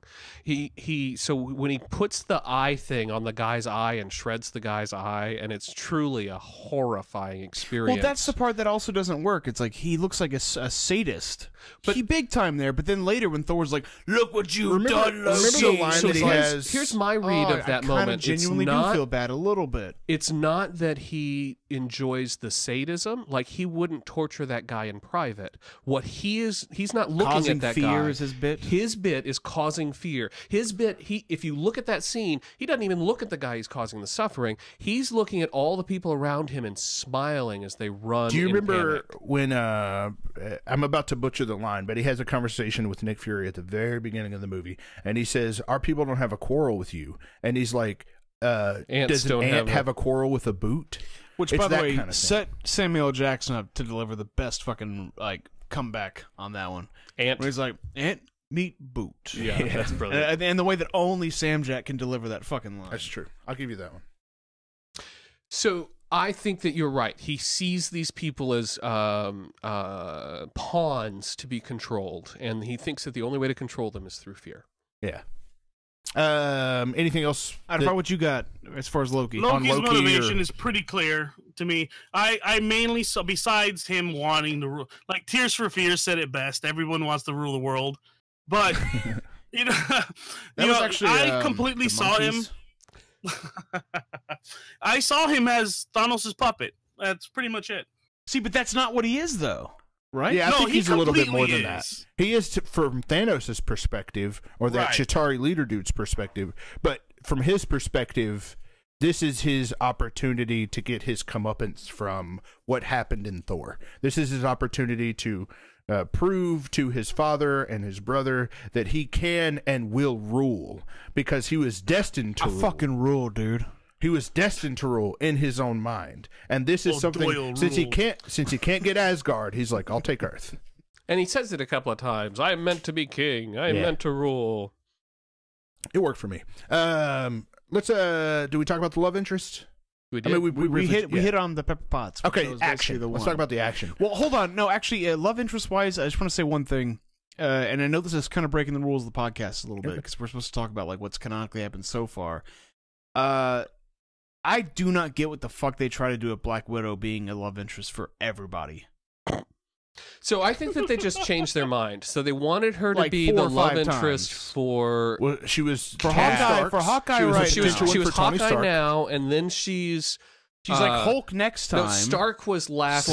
Stark was last the first time that movie. we saw her. She was like, I would do whatever I wanted with whoever I wanted. Yeah. Mr. Robert Downey Jr. Mr. Robert Downey Jr. And then this one, she's on the Hawkeye train, and then the next one, in future one, she's into the Hulk, and in future one, she's into Captain America in a Captain couple America. movies. because in Captain America's movie, his own movie, as I've only seen it one time in theaters, which You'll we'll heard get to. Jeremy Renner got in trouble for that, right? What? Jeremy Renard? Oh, He said, "Who hasn't Black Widow fucked in passing at a I party remember and that. somebody recorded Well, it no, or he something?" said it was a in an panel. interview. Oh, And, it like was- whenever they do their, I can't remember what they're called, but it's when they was have like a press panel. Yeah. press things. Yeah. but where like, it's dude, like- but he's fucking right though, and it's not like He said that's it the way in that like that an character's inappropriate written, way, though. but he's not and wrong. that's what doesn't make any fucking sense. I will give you that, but it is canonically correct to the comic book. That's what she did in the comic books, and that's what And her I'll say this, character like, is. The chemistry that they had, I felt like it was more relationship based like the previous times I saw it, but now knowing her character a little bit more, it felt like a brother sister, like the whole thing where she's like, I have red in my Ew. ledger. Yeah, it's like I got red in my ledger. You know what I'm talking Man, I about? would love I a do. woman to say that to me. Like, Not yet, you don't. Oh god. But I think Like you're that the only person that laughs at I think that she thank looks. I think that she looks at Hawkeye / Jeremy Renner as the person who saved her, I and think like so, the too. feelings that she has towards him or for him are not sexual; they're more platonic. And See, that's not what I got at all. I got. I didn't get that the first several times I watched it, but for some reason this time it really felt After your like 11th watch, I feel this brotherly love. yeah, it's true. Like I really I felt differently about it this time. All right, fair enough. Yeah, Heather, I what got do you- the more sorry. camaraderie between, like, they were war buddies. That's what I got out of that. They were sitting real fucking Except- close on the bed together. Well, I got to tell you, I did not get that the first time I saw it. The first time I saw it, I thought that they were going to end up as lovers and Yeah, that's what I thought. yeah, which like would be fine, But if that's how they continue. It may be with the it. future Here's- movies that make my Here's- feelings change. Yeah, on here's my complaint about it. I think she's an interesting character. I think that they have not had the vision about this character they had for other characters. So you're saying they just haven't decided like what the fuck they want to do with this Exactly, character. and so they're fumbling. It feels with it. that way too, and that's sure. unfortunate because, That like I is said, unfortunate. especially this watch through, because like, she's such I've a good liked- actress. Scarlett Johansson? Yeah. exactly. Like given her reactions to the Hulk, like I think that's why Joss Whedon Oh, I brings it back hate to that them, too. but, which is a mistake. But we'll get there one but day. we'll I don't get think there. it's a mistake. I really like that. Well, Whatever. yeah, Again, we'll talk that'll about be it a after. good conversation. We'll talk about it Tune in later. a month. If there's one thing in this entire run of this podcast, which does have an end date, that I'm not looking forward to, it's having to talk about the scene at some point in the future when she's like, "Okay, big guy, sun's going down." I might just sit that one out. You better not. That movie. Yeah, is fucking. that's a That's fun Avengers 2, right? but also humorously in Ragnarok. But anyways, we Oh no, okay, yeah, we'll I'm with you, but we'll get to that bit. All right, let's score this movie. Oh wait, sorry. Let's talk about the action. We're good. We're running a little long, so I'm all over the place. I want to say that I love the action in this movie, especially the battle at the end. The long shot at the end, where the camera is going around showing each of the different characters doing different things, is so fucking Brilliant. good. So good. I think it's more effective when you haven't seen that 1,000 times like his artwork, as even probably what we have right now is our artwork if you're listening to this on YouTube. But I did notice it and I was like, yeah, this is a good shot. It's just I've seen it a lot. Like I'm sure the first time I saw it in theaters, it was like goosebumps. You know? Well, So- like where Thor like throws the piece of metal, or I'm sorry, Hulk throws the piece of metal, sticks it out of the giant Chitauri like spaceship thing, And then Thor hits hits it with the fucking hammer.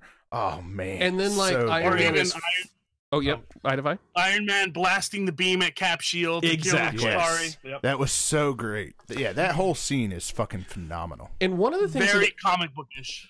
oh, very much so. But one of the things that it made me think about was how much better this movie is to the DC movies, and I think that this is an appropriate place because it's literally the Gotham City comparison.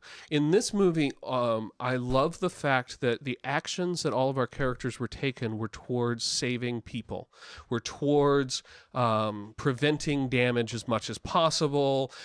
It didn't feel like Well, I mean, maybe not the Hulk, but yeah. whereas the Even the battles in the DC movies feel like a nuclear bomb has gone off and buildings are just I was being thinking more wiped about the out. I kept thinking about Man of Steel when I was watching this. And I was like, this Exactly. is somehow less destruction than than Man people. of Steel, even though they got 3 giant worm flying things that land Yeah. on buildings. Somehow, this to me felt threatening, but not as utterly horrifying as other movies. I love when all those people, it was showing them in the office building and the Chitauri worm was flying towards them, and then the camera pans and Hulk is just running through, destroying all their desks. Every time jumps through the window, so badass. Although I have to call out, every time he does that now, I hear you in my head going, okay, now get ready for the next several movies. You're going to see Hulk running through corridors that are slightly too small. You know, speaking of that, in the original helicarrier scene when he's running through like the glass panels, Yeah.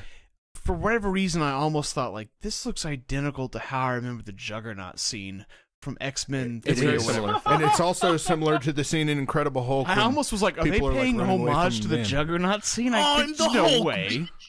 Yeah, You clearly don't know who Hulk is. Hulk's the Juggernaut, bitch. I'd have loved to see that. Any other action In moments? fact, Vinnie Jones should have been the Hulk. I'm going to go ahead and say Nope. that right So now. I want to call out one scene because it gets reflected in Guardians of the Galaxy in a brilliant way. There's a scene where they're all the Avengers have come together and they're back to back in a and circle. the camera spins around. And the them. camera spins around it. That's a really pivotal scene that you see mirrored in other movies, and I just Yeah. want to call it out as a reference that I'm going to make later on when we're doing those reviews. I got a great scene. It was when Thor and Iron Man first go at it, and you know Thor does that lightning, which DKP apparently didn't see, and he I just saw it then. recharges all of his suit. That was so good. You Oh, gotta yeah, be that was fucking cool. nuts, by the way. How do you call me out on that shit? You name me one other time besides like the end of the fucking movie where you use that lightning. Boom. By the way, how does Mjolnir stay on the ship without grounding that motherfucker? They talk about it in It's Age ki- of Ultron. It's kind Just of watch the Age of elevator Ultron. problem. Okay. I just thought about that. I was like, wait a minute. Helicarrier ain't worthy. The helicarrier, you just gotta ask it. It poses too many questions. Yes, it's You gotta true. get the fuck out of there. This you know? I've talked about it a lot, but like this movie gets me so excited to watch Age of Ultron. Age of Ultron is a movie that a lot of people do not like compared to the first one, I'm looking forward and to I think seeing it it is personally so much better. Can't wait to watch it. I remember almost nothing about it. It's I so remember good. I remember the villain being shit CGI. Oh, he is so good. The villain is so good in this movie. So one piece of kind of action I would want to call out that we didn't mention, it was also incredibly funny, is the Hulk versus Loki fight. Oh.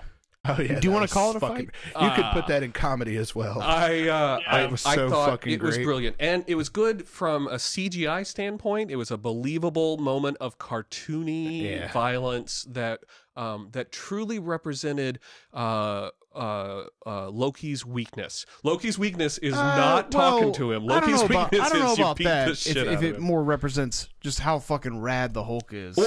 Hey, I will give You you, know, totally credit hey, on we'll that. just shake hands on. I love when, way you I wanna love look when at he's it. done and he's laying there and he's like, Yeah, there's the.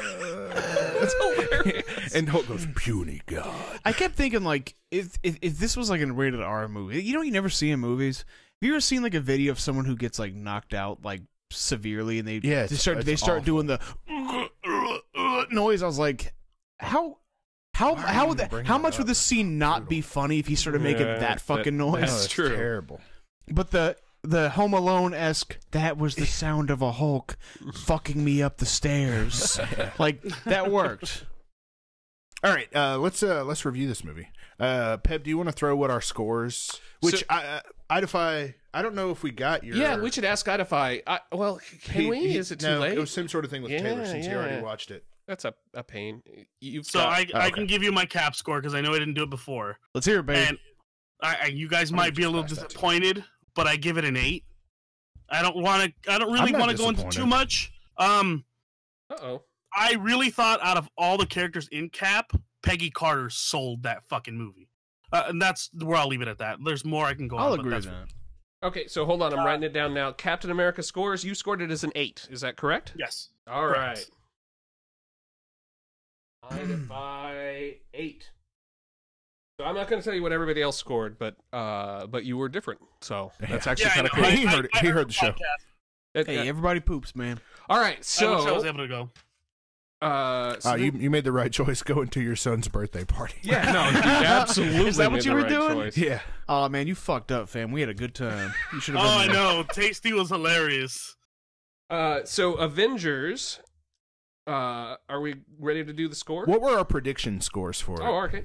So our predictions for the Avengers were DKP an 8, Major Tom an 8.8, Tasty, an 8, and Pebiv, a 9.8. I'll start us off. I'm going to give this an 8. It's a little bit lower than I remember. Right. I did not enjoy the movie as much this time. And I've always had minor issues with it, but this time in particular, it like really stood out to me, the things that I didn't like about it. What about you, BKP? I'll give it a 7.9 to not differ from Major Tom. Or to differ from Major Tom. It, sorry, what did you say a second ago? I was just going to repeat you verbatim. No, this movie tried to do a lot, spread a lot of it too thin, and I probably would have given it like an 8. Probably given it an 8 if I didn't hate fucking Bruce Banner so much in it.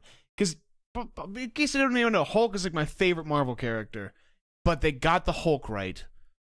So had they not done that, it would have been a 3. But man, I'm giving it a 7.9. Everything else is all right. Hey man, stop hitting the table. Thank you. Love you. Bye. What do you think, Idefy? Hey, all right, Mr. Big fucking Mike, man. I'm Don't get giving this offended. movie I'm not offended. a 10. And while there are criticisms about, certain performance He actions gave Iron Man a and 10, dialogue, so it's not out of character. I cannot believe you're giving this movie a 10. I am also genuinely this surprised. What does a 10 is mean the to standard in which you need to do team-up movies. And I don't think any other movie since Avengers has done this kind of movie very well. Have you seen fucking Guardians of the Galaxy? What are you going to score that? All right. So Okay, never mind. I'm Maybe sorry. another 10. So yeah, it might get another 10. So I totally scored it right last week. 9.8. It is Really? What did you score, Captain You America, predicted by the way? yourself correctly. It's 9.7 for Captain America. You like this movie better than I Captain like this America? movie better than Captain So- America so because did it Idefy. builds on. So did Idefy. It's okay. It's because it builds on all That's why the there are things I four of loved us. about Captain There's America. no opinions that are wrong. Okay, Yes. that's fine. I'll admit that factually. Just kind of a spoiler alert when we get to the end of this, we're going to average them all out to determine what the actual score is of this movie. Yeah. And then we're going to rank them. So Ooh, I we should put a wager 9.8. on that. I gave it a Idefy's fucking it up. entirely because of Perfect tens. that one fight. Which one? The one where Thor and Iron Man and Captain America have a pointless fight in the woods for no reason. So the scene that you called pointless, but which is pointless, but was still worthwhile. Oh, it's you beautiful. think? That's why it's like Okay, a 9.8 sure. and not like a 9.2 or whatever. Yeah, I'm kind of with you. It had no bearing on the story, but I didn't hate that part. Other than that, for me, this movie was funny in all the right places. It got me excited. It is literally the reason that I have watched all the Marvel movies. No shit. I keep coming back hoping I'm going to get another Avengers. And every now and then I do. One of these movies we do, I like better than the Avengers, and you'll get to find out if you keep listening to our podcast. Ooh. Will you tell me in secret? Don't tell him. I'm not going to Save it. I'm not going to do it. He won't do it either. So what you're saying is this movie tickled your fanny, boy. It totally tickled my fanny. I thought this was a great movie. Alrighty. And I'd recommend it to anybody. In fact, I recommended it to my mom, who had not seen it, and she came over and watched it with me. It was Shout out to awesome. Pep's mom. That's right. You know what? I reckon us Martians like the Avengers. Is it inappropriate for us to ask your mom's name? I don't think so. I'll If ask it her. is, ask her. And then, hello, Pep's mom. My mom's name is Annette. Good to meet you. my mom's name is Annette. And we'll be back for the reveal of whether or not That's next week whether or not it's okay to find out Pep's mom's name. Tune in next week. I just feel like it's weird calling her Pep's mom. I just love Hi, out how there. finally someone else's mom religiously watches our content. Yeah, At least this one. That's What are you right. trying to say? You trying to say my mom's not good enough? I'm just fucking. No, I know your mom doesn't watch Chainsaw Ape though. No, my mom doesn't watch anything that requires the internet. All right, time to move on to Secrets of the Marvel Universe. Universe.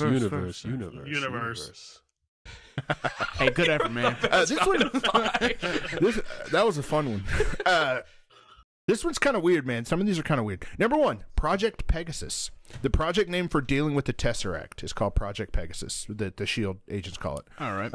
Also in Iron Man 2, the word Project Secrets. Sure. It also appears when Tony's working on the new element.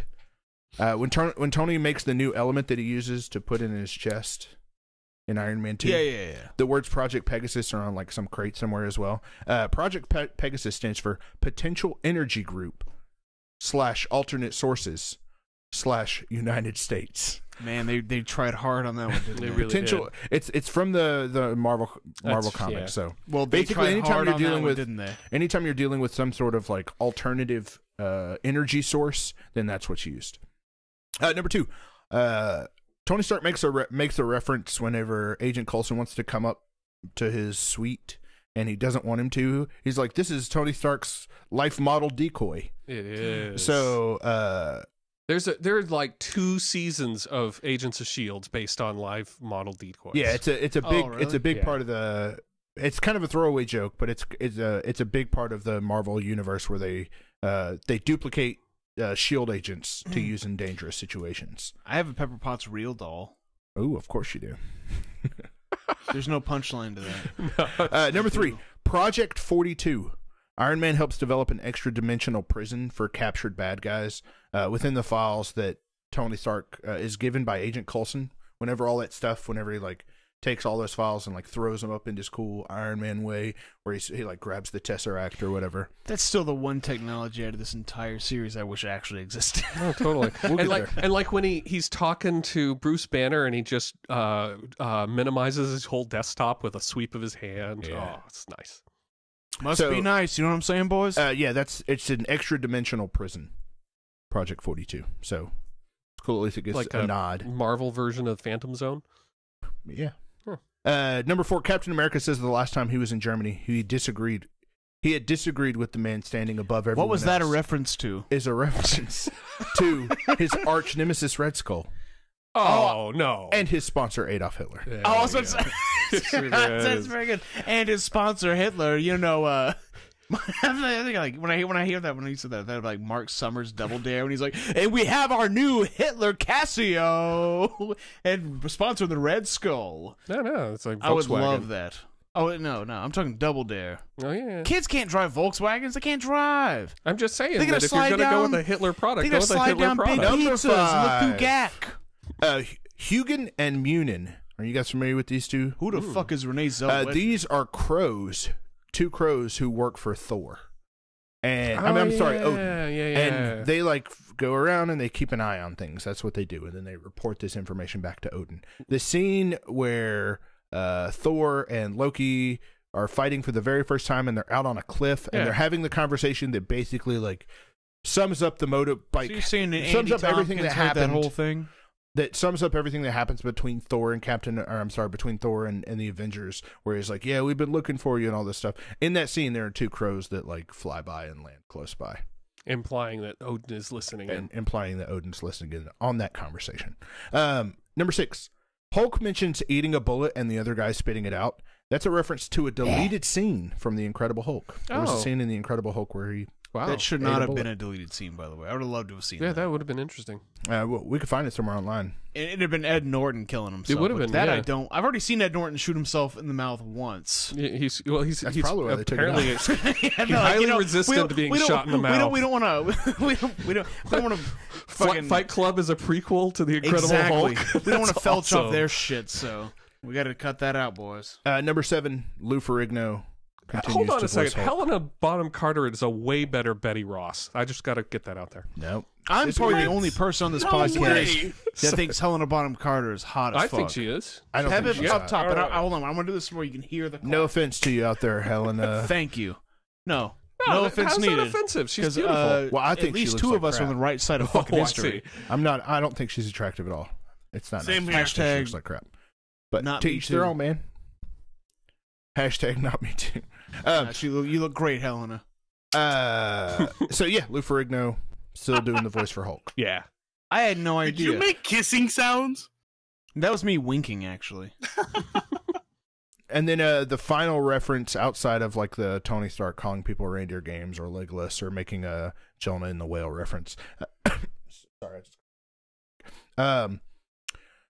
When Stark Tower is destroyed at the very end, all the letters fall off except for the A. I thought that was actually pretty classy, That was believe it or nice. Yeah, not. that was cool. Helena Bonham Carter. How much? You can wink that fast? That's crazy. It's crazy. That's the wink sound, right? Let's move on to our dear friend Stanley. What'd you guys think of the cameo? Oh, it's weak as fuck this time, man. Yeah, it was really very was. short. It was in what I consider like a montage. One of the He was scenes picture that in I picture, actually man. enjoyed that scene. Oh, I did. Where it's like because I was watching the movie with Elizabeth, and she was like, "So they're just destroying the city, and then they just go eat shawarma, and that's fucking it." And I was like, "No, like this is something that they have to deal with that becomes a bigger issue and like ties heavily into the events of." I like Captain your America Civil thing. You're War. right. So that's fucking it. Wow. Well, Good thing she's not here anymore. I mean, she does this a lot when we're watching the movies, but she's like, "That's completely ridiculous." But yeah, she thought it was ridiculous that like they didn't have to. There was no ramifications for what they did, but that specific scene shows what those moments, the things that they did, what that meant to the entire world. Where it shows people getting haircuts, and it shows kids being excited, and it shows some woman being like, "Thor, call me," and then it cuts to Stan Lee saying, "Superheroes in New York, give me a break."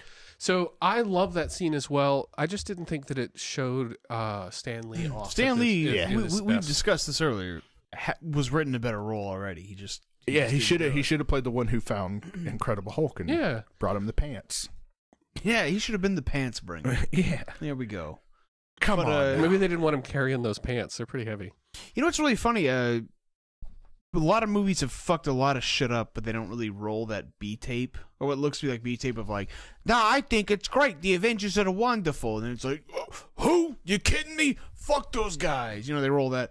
Yeah. Tim Rainey's Spider-Man did that. Remember? Ghostbusters did it. Yeah, Ghostbusters Stop did it, it. Tommy.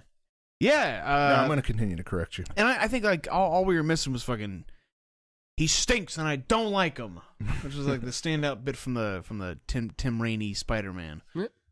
But yeah, not an original one, but it's always great. That's a great way to end like credit footage, especially with Ghostbusters, man. Yeah, I was glad to see him, but I wanted more. But that's what I mean. Like, Yeah, great way to something end that actually- footage, not a great way to use. I don't Stan want to Lee, say don't something think. that actually mattered, because to me, a lot of his funny scenes, like where he's like pulling the truck in Thor, that stuff works for me. If it's just a ridiculous, and it's semi-funny, being like, "Give me a break." She's like, "Oh, that's Stan Lee saying that because he created all these superheroes that fight New York. How ironic." Do you get it? Yeah. Well, All that's right, the good thing about those Stan Lee scenes, though, and why this one just failed so much. It's you have those little funny moments. You're like, "Oh, he was hilarious in that." This one, it was just like, if you didn't know it was Stan Lee, you could have easily just missed it. Yeah. Yeah, I prefer it to be like, "Hey, he's the jizz mopper at the strip club. Look at that! Isn't that hilarious?" That's Exactly. way better than like it's like a Where's Waldo, but this one sucks. Exactly. You know? let's move on to one of our new segments. This segment we started last week called "Getting Your Rocks Off." Ooh. So every week, Don't mind if I do. every episode, whenever we watch a film that involves an Infinity Stone, we're going to go into a little bit of information about said Infinity Stone. So for Getting Your Rocks Off this week, we'll be talking about the Mind Stone. The Mind Stone's original color is yellow. Its original containment unit is a scepter. You're looking very confused right now. I thought the Tesseract was the bit. The Tesseract is in this movie, In but this the movie, Tesseract's it already been certainly is. introduced. In this we know movie, what the we have Tesseract two is. The Mind Stone stones. was in this one? The Mind Stone is what turned Hawkeye into zombie And Hawkeye. why the fuck was it blue? I never got that, I guess. I don't remember that. What? Why the fuck was containment his unit? scepter blue? Why wasn't it yellow? The scepter is as a blue container. Inside the blue is Right. a yellow Mind Stone. Oh, okay, I guess. We'll That's see why it we're later. doing this segment, because there are moments where you're like, "Oh, I didn't realize that was one of the stones." I know I had those moments because I remember about a year or two ago I was having a conversation with somebody about how the Tesseract was the Mind Stone, and they're like, "No, that's the Space Stone," and I was like, "Oh, I guess I was way off." That's a space So- stone, you fucking idiot. basically. So the previous owners were the Cosmic Entities, had it, and then Thanos has it until 2012, and then he lends it to Loki, and then Loki has it in 2012, and then S.H.I.E.L.D. has it from 2012 to 2014, and then things happen that we will see in a future movie. So here's the description. Sorry, go ahead. I was just going to say, this is actually, it doesn't happen really in this movie, but this is the part of the movie I find least believable, is that Thanos would be willing to give willing to lend one of the Loki a Infinity stone. That Infinity is- Stones. I was just gonna say that. please go on, Idify. I was just, No. that's, No, exactly. Why would, if Thanos' goal is to collect all the stones, why would he possibly make one stone available? I don't know if that's his goal as of this point, is to get all of them. Like, Well, we granted, would I'm have just to kind of assume it is. speculating. I'm just kind of speculating. There's a line that happens during the post credits that we'll talk about here in a moment that I actually think probably drives his. There's a desire to line have that them happens all. in the post credits because I thought there was no dialogue. There's a mid credit scene There and a was, post credit. There's a scene. mid-credit I scene. missed the mid credit scene. Stop then. hitting the table, please. Thank you. I love you. Bye. Are you dude? I calibrated. It's fine. Dude, if you keep pushing mics towards people's faces, I can give you some shit for slapping your hand on the The table. thing is, when we have Yeah, the you Yetis, they sit fucking directly amateur. on the table. These don't. It's all right. What? It's all right because the Yetis sit directly on the table. These don't. And I know that. So it's cool if I just set my I glass know down that on the because table? Tyler knows that. Okay. So I can just set my glass down on the table, no problem. Yeah, actually, you can. Like as of right now, yes. Why don't Not- you guys not- not listen Tom, to this? Ignore Why don't this you guys peasant. listen He to likes this Helena Bonham Carter. podcast and find out? Yeah, if let it us works know or if you not. hear DKP slamming his hand on the table 13 times throughout this episode. Yeah, please do. I still love you. What? What are Guys, you trying to I Loki's was just seeing if we got manipulating you. any checks. We haven't really been looking at it too much. What? Not yet. We move on, man. I'm derailing and I'm not meaning to. All right, this is a description written by someone who wrote something on Wikipedia. They said the scepter was a weapon that utilized the yellow mind stone housed inside a blue computer module, which also masked the stone's presence. Stark originally saw the stone as a power source, whereas once Jarvis had the opportunity to study the stone... Okay, I feel like we're getting into spoilers. We are. Sorry. All that happens in later movies. The stone was also said to greatly increase the intelligence of those capable of wielding it. When Loki failed in his campaign, the scepter fell into the hands of the possession of S.H.I.E.L.D., eventually being passed on to other people that will spoil it. So what you're telling me is Loki, who's renowned for being a trickster, deceptive, smart, not even with the Mind Stone's help, was able to overcome the Avengers. Yeah, I don't know if I'm buying that. I feel like it's like a retcon to be like, no, it was in there. I'll come back to this after we read Avengers 2, because looking at it now, it is a lot of Avengers 2 spoilers. Sure. All right, let's move on to what am we missing here? We still have our post-credit scene discussion, and I think that's it. No, we also need to Joe, rank predict. to do our prediction. So do we do that before or after a post-credit scene? Let's do the post-credit scene first. It's time for the post-credit. Get out your fucking checkbook moment. Get out your fucking checkbook! There you go. Tell me, so- Dave, I got this, baby. You So do, there were yeah. two post-credit scenes. We had the very, very end post-credit scene, which was anybody want to describe what happened at the very, very end of this movie? Well, you have to start. Oh, I'm sorry. No, you go. You have to start at the point I where insist. Tony Stark is post unconscious, being awakened by the Hulk screaming in his face, and he says, "Hey guys, let's just not come in tomorrow. Let's just take the day off," because everybody has had that feeling. And then, as a joke, he says, "I think there's a shawarma place a couple of blocks from here. Let's go get shawarma." And then Thor is like, "Well, we got to go and take care of this Loki thing." And then he says, "Well, after that, shawarma." In the post-credit scene, we see all of the Avengers sitting around a table eating shawarma. And the restaurant's like fucked. The restaurant is trash. They're sweeping it up. They were sweeping it up in the background. And the best part about this post-credit scene, nobody says a word. Yeah. It's just like 20 or 30 seconds of them eating shawarma and just being And regular. it's so boring, and I loved it. Oh, it's brilliant. Now, this might be kind of obvious, but that actually raised like shawarma sales in New York. Oh, By like absolutely 15,000%. I wouldn't doubt it. I couldn't tell you what shawarma was until that movie. Exactly. Like that was the best probably time out of history for shawarma as a food and people who sell it. Now, if only we can get. See, I'm surprised they didn't try with like falafel and fucking. What was it, Justice League? And like, just didn't work. That would have man. been really They funny. tried in the original Batman. Remember? I would have actually I don't know. I probably would have made fun of it, but part of me says I would have liked that. But it was kind of like the $10 being paid back joke. It Yeah. was a throwaway joke. They didn't spend a lot of time explaining it. Yeah. No, if you hadn't been paying attention, you would have been like, why are they sitting there eating shawarma? Boom, it's over. I just waited in this theater for 10 minutes to watch these guys It eat was shawarma. good that like every single one up until now was like, guess what's coming next, fellas? And this one's like, you know what? No, you made it. We did get a guess what's You coming suffered next, through fellas, all of it to scene. the Avengers. So the Oh, we got a mid-credit big scene. guess what's coming as. The We're mid-credit not scene. gonna. Oh, see, that's what I missed. I We'll guess. watch it here in a minute. You can find it online pretty You know, easily. one thing else we gotta say, they filmed that scene just a couple hours before the world premiere. Yeah. Oh, I So didn't that know was that. literally really? the last scene of the movie. Yeah, What, A lot of these, the shawarma one. Huh. a lot of the post-credit scenes, they don't even do them until after the movie premieres initially. So like right now, Black Panther's premiered in L.A. and in somewhere in Europe. I don't know, Paris, London, something like that. But movies haven't actually been released yet. But they They don't have they don't post-credit put scenes? the post-credit scene in until it's Ah, released in the nice. theaters because they don't want it to leak. That's fascinating. It's pretty genius. Yeah. So yeah, then we had a mid-credit scene, not mid-post, mid-credit scene. Ida, do you want to walk us through what happens in that one? Yeah, so you get that Chitauri guy talking to an entity behind this huge chair saying, it looks like the Earth race is actually stronger than we thought. And then you get that mighty fucking reveal of that giant purple bastard who everybody in the beginning thought it was somebody else. Except Wait, for so me. Thanos I knew was it in this? I knew it was. Yeah. Yes. I had a it was way Thanos. worse opinion on this movie straight up because I didn't see the mid-credit scene. My bad. It was Thanos, and everybody lost their fucking shit. Yeah, he turns his head and just kind of looks at the camera, and then it ends. My chin looks like He's got his helmet on.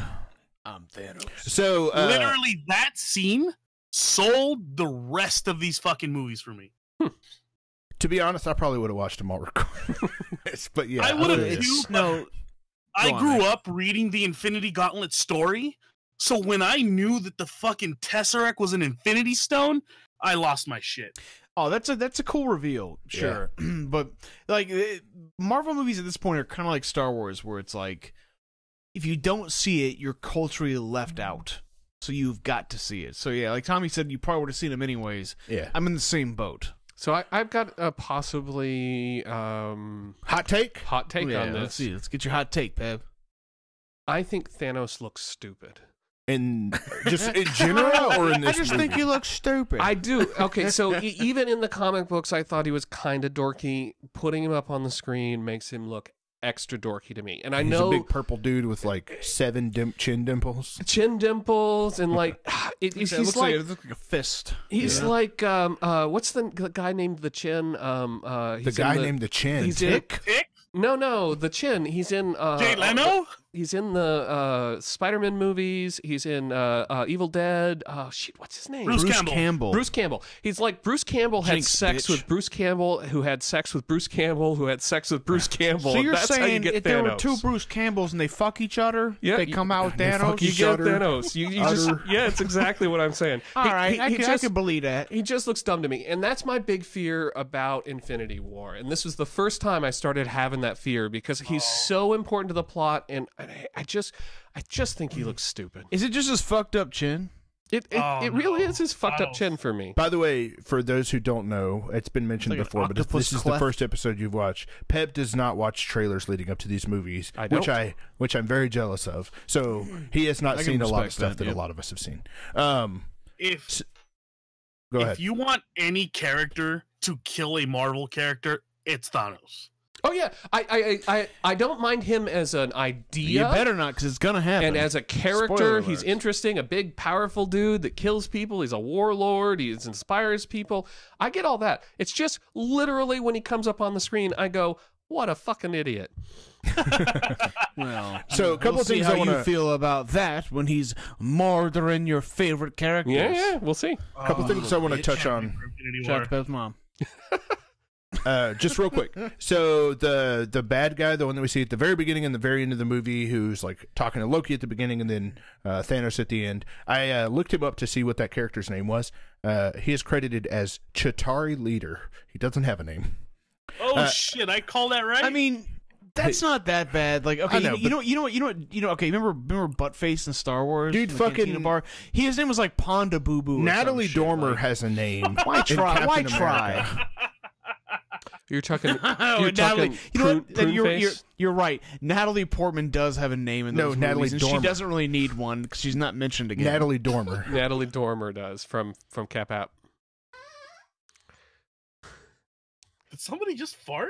Yes. Yeah, This let's is just the high class level of humor that you We're got. so close to being done with the show. We're so close. You couldn't fucking hold it in for like You're lucky 4 I didn't more stand minutes. up and fucking Oh yeah, I'm so lucky. We are lucky. I'm I very would've lucky. pointed it right at us. So the line he says, and the line, like, there's an issue I have with it, and then there's also something that gets me super hyped up that he says. He says to Thanos, he says, humans are not as weak as we were promised, which I would assume Loki was the one who said that promise. Then here's the stupid line. He says, they are unruly, therefore cannot be ruled. Like, he says that fucking line. It's ridiculous. And then he says, to challenge them is to court death. Does anybody know why that's important? I do. Black Panther. Yes. No, I know 100% why. Because Thanos grabs the gems to impress Mistress Death. Because she's all into Deadpool. So, that doesn't fall into the general movies, plot. Right? Not Deadpool. The general plot of the Infinity War or Infinity Gauntlet series is, and now Idify or anybody out there on the internet, correct me if I'm wrong on this, is that Thanos is in love with Death. You are 100% correct. And Thanos gets the Infinity Gauntlet. Just give me like 4 minutes. You could say he courts death. Oh wait. So he. You done? You done? I'm trying to be. So he his goal to obtain the Infinity Stones and use the Infinity Gauntlet is to wipe everyone out, so that he can impress or get time with Lady Death, because he wants to be in a relationship. It's like a love story, like he wants the whole. A banger. He wants. I can't wait for the movie Thanos. A love story. It's gonna be great. So for the Chitauri leader to say to challenge them is to court death makes it like, appealing to Thanos. Yes, it's to me something that like maybe has some sort of potential inspiration for why Thanos decides to take the route that he takes. When he goes, oh, you know what? Which, I never thought I have of a it that way. prediction. Right. Go ahead. And maybe this is a little too far ahead for Infinity War, but yeah, why don't you wait till Hela, after Thor Ragnarok? Yeah. You think Hela's going to be I deaf? think we might know a little too much, but I think Hela is the one Thor is going. Yeah, Thanos I think is so going to too. be courting. I think it'd be ridiculous to have a different character. I like how you she's still say alive. the one Thanos is gonna be courting. You just like the word courting. Yeah, it reminds me of that Froggy Win a Courtin' song. Yeah, it's a great song. And when you compare like God of Death, Thanos, I don't know, it works for me in a humorous Pep, way. you know what I see in your future? What do you see in my future? Possibility. What do you guys predict for our next film, which is Iron Man 3? I think I'm gonna like it more than I liked it the first time. Can you give me a score? 8. DKP I think I'm gonna give it an 8. You know what? Fuck it. I think I'm gonna give it 8.5. has an 8.5. Can Mage you Tom. Can you tell me? Can you flip through and find what I've scored the lowest on a movie so far? You really think you're gonna hate it that much? All right. I remember almost nothing about it except for what, Guy Pearce? Yeah. Yeah. All right. So Incredible Hulk 6.7. And what was Thor? That's the only two that really, I'm pretty sure, are pretty low. I'm afraid that is your lowest. 6.7. Incredible Hulk. So I'm gonna go 6.9 on this one. How about you, Edify? So, just quick question, DKP. What did you give the previous Iron Man movies?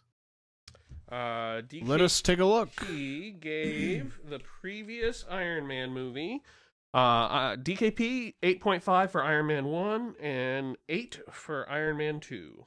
Edify, you gave Iron Man 2 a 5, and you gave 10. Yes, we know. 10 for Iron Man 1. We know. We know. We know. Everybody knows. So when I originally saw this movie, I was so fucking high on it. It was to me the top Iron Man next to one. It was probably one of the Were you gonna best say MCUs. it was the penultimate Iron Man movie? 11. I give it an 11. 11. Yeah, he's gonna be like, I give this a 16.6. From my thoughts then, I would give this a 10. So we'll see what happens. Jesus Christ! All right. I Edify's down for a 10. I think he's joining. What is the old SNL, but the super fans? He's like, Dick Kebab. I give this a 10 for sure. Duh, Iron Man. The Bears. So So I have to struggle to even remember what this is about. And 5. It's No, about Guy Pearce. You got a bunch what of suits. I got is a bunch of suits, and there's you got- like some I do a pepper good, pots catching I fire. do a good Mandarin impersonation. And Yeah, a Pepper really- Potts putting the Iron Man suit on. A really scene with him and a kid. depressed, Oh yeah, him shitting on some kid. That So part bad. is and he like hardly top. ever wears the suit. So I The, got yeah, the yeah, lead, we'll get to Iron Man has a bunch of his suits like turned into robots that are controlled like They're AI. robots, man. And then what's his name? Who's the bad guy? Not Guy Pearce. Jebediah Dame. Nope. No, it's annoying nerd guy who's not a nerd. The Mandarin, but The the Mandarin is all a Mandarin. ruse. They The have that whole thing Mandarin going on, imposter, and then yeah. they have the whole thing where he's like You know- he's down on his luck because his house gets destroyed, and then he goes and lives in like fucking Georgia with a kid for like 30 minutes of the movie. And all right, so I was gonna go with a 6, but then having you describe it, I know I'm making gotta it sound like go- shit. I'm making it sound like shit on I gotta purpose. go so. with a 5.5 because I truly did not enjoy Iron Man 3. It really put me off of. Can you change Marvel mine? I movies. think I have a 6.9. Can you make mine a 10 as well so I can tie with it? I'm just kidding. Okay, all Can you right. make mine a 10 as well? Yes. I can. I'm sorry. I'm such a fan of these films. No, it's yeah, good. it's No, cool. it's good. Me and DKP and I tend to like be Thank a you. little bit bullish. We are the super fans here, So- we give everything 10 out of 10. It's How really are you, important to Bob? have somebody Good- balance good us Oh, out. that's awesome. By the way, I do put a it this pretty way, good Mandarin at the end impersonation. of all these, I will have a definitive solid 10. These are all You're excellent. gonna raise our films. fucking average by about like 1,300 fucking points. No, it's That's awesome. gonna happen. Yeah, At the end of these films, I can tell you without a doubt which one will be the best film in all of the MCU. Which one is And the that'll- best 10? That'll be my Yeah, definitive which 10 I 10. felt the greatest. I can about tell giving. you about the best 10. I'll be able to rank the 10s. yeah, rank the 10s. Anybody have anything else before we close this out? That's All all I right. got. I mean, you have Great to wait show for my today, guys. Mandarin impersonation until next week when I'm gonna lay on it hard. So yeah, that's it for this week's Preparation Avengers. Join us next week where we'll be discussing, of course, Iron Man 3. Don't forget to give us a follow, subscribe, like, etc. on Hey, Twitch what's and after YouTube. Iron Man 3? Thor: The Dark World. Time Awesome. for you to get a watch. Fucking god. Don't forget to subscribe on Twitch and YouTube and all the places. One last time, our panel: Danny, Yes, sir. Paul, That's me. Alex, Yo. and I'm Thomas. And don't forget, Baskin Robbins always finds out. I thought it was Baskin Robbins never forgets. I thought they always. I like how found you're out. flipping through it. Like, no, we're not done yet. No, we're definitely done. We are. We're done. not live yet. Bye. Goodbye, everybody.